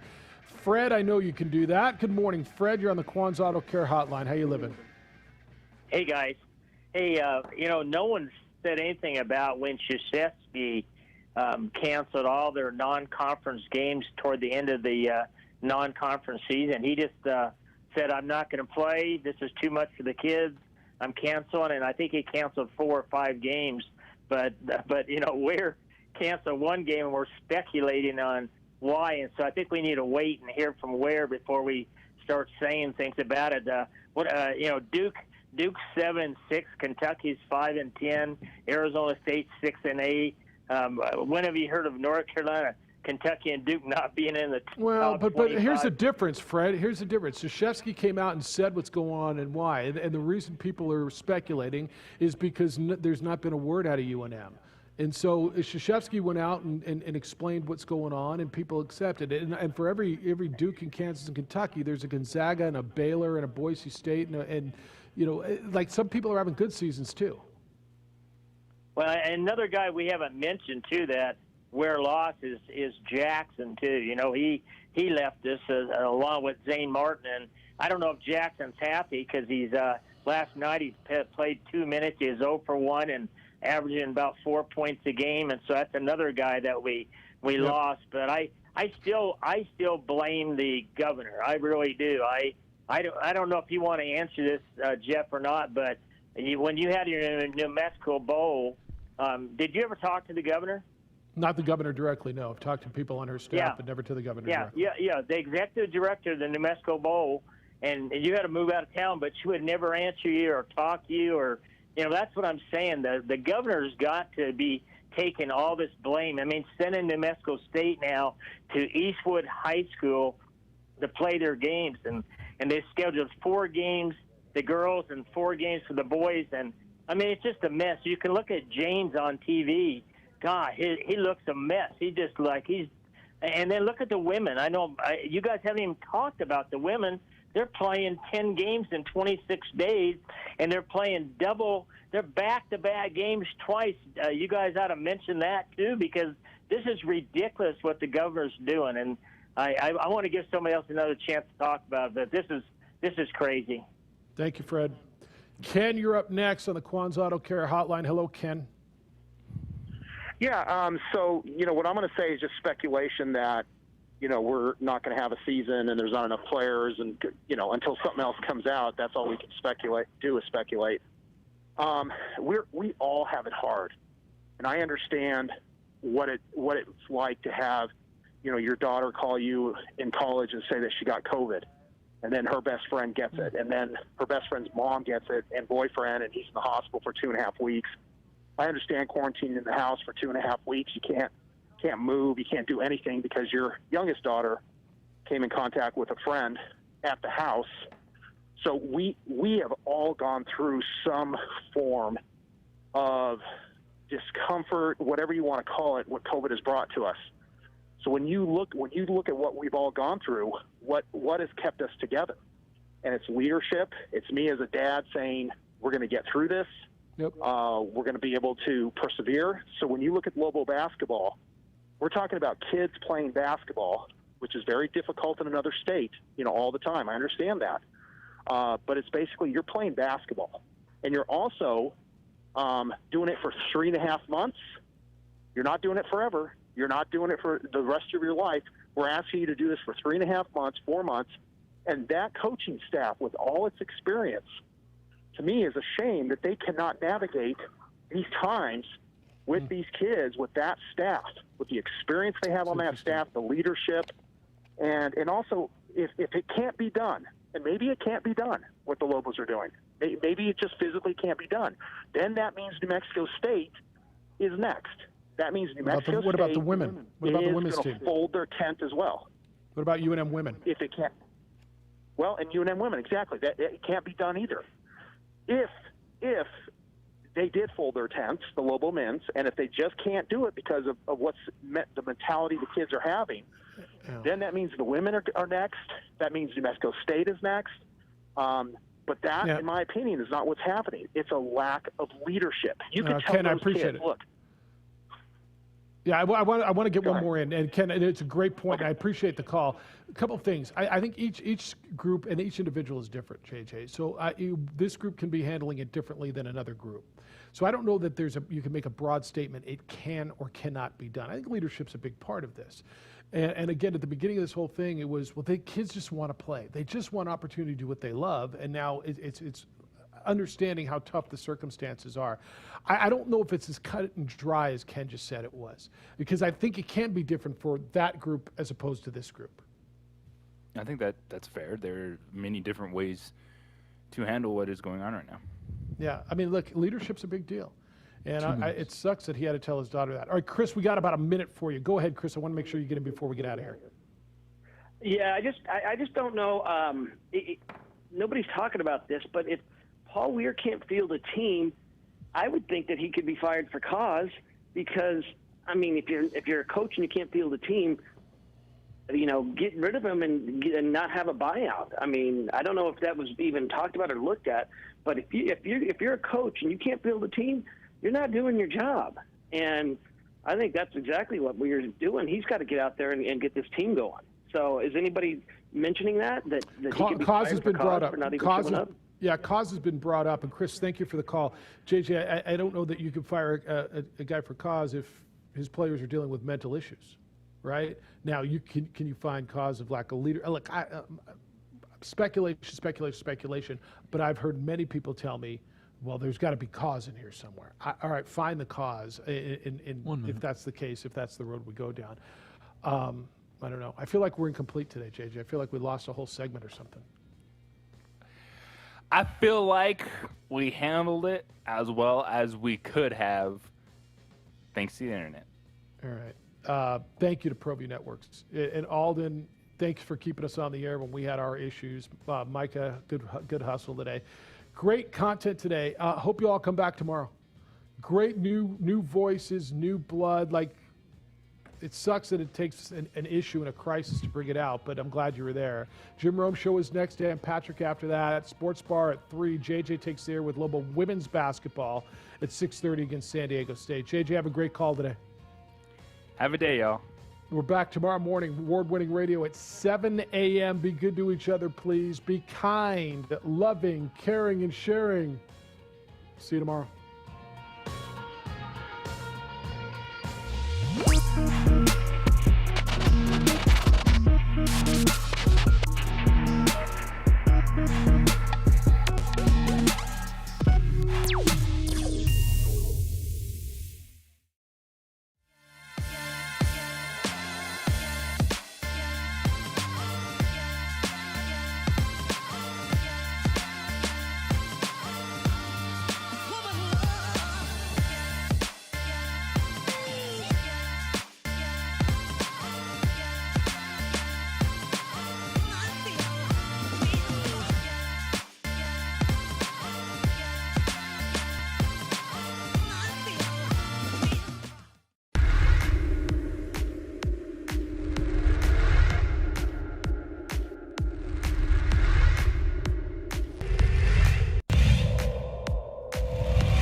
Call it as Javi's looking, and he's got a guy wide open, and it's Gay, and he's gonna walk into the end zone. But he did a good job with it. First and goal, it's Chavez to the middle, and Chavez stops. And Stevens in motion. On the handoff to Mitchell. Look out! Oh, see you later. Take it to the house. Fly. Cardinals fly. To the other side. Provide some protection. And off to Webskowski again. Look out. See you later. Good night. Touchdown. Webskowski.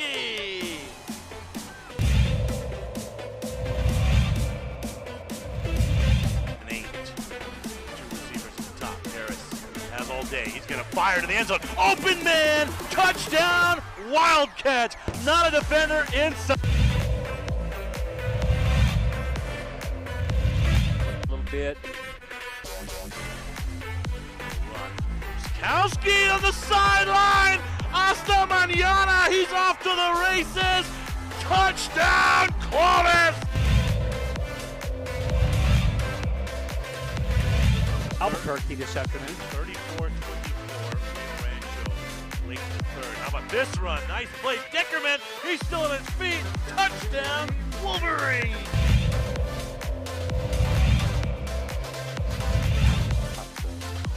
Exactly what they want to get yards. He's going to go for it. He's got a guy towards the end zone. It's Krebs. Touchdown. What a play.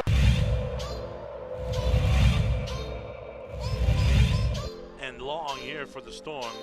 Handoff to, we're going to fake the handoff, excuse me.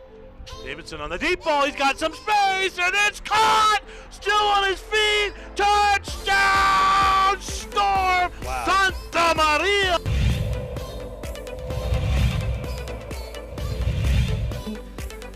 And so they'll send one deep and returnable at the 2. Usually Volcano do either a reverse or a fake reverse, and here it is, a reverse. And a move to the outside. There is a lane. Look out! Shot out of a cannon. Rodriguez is going to take it all the way.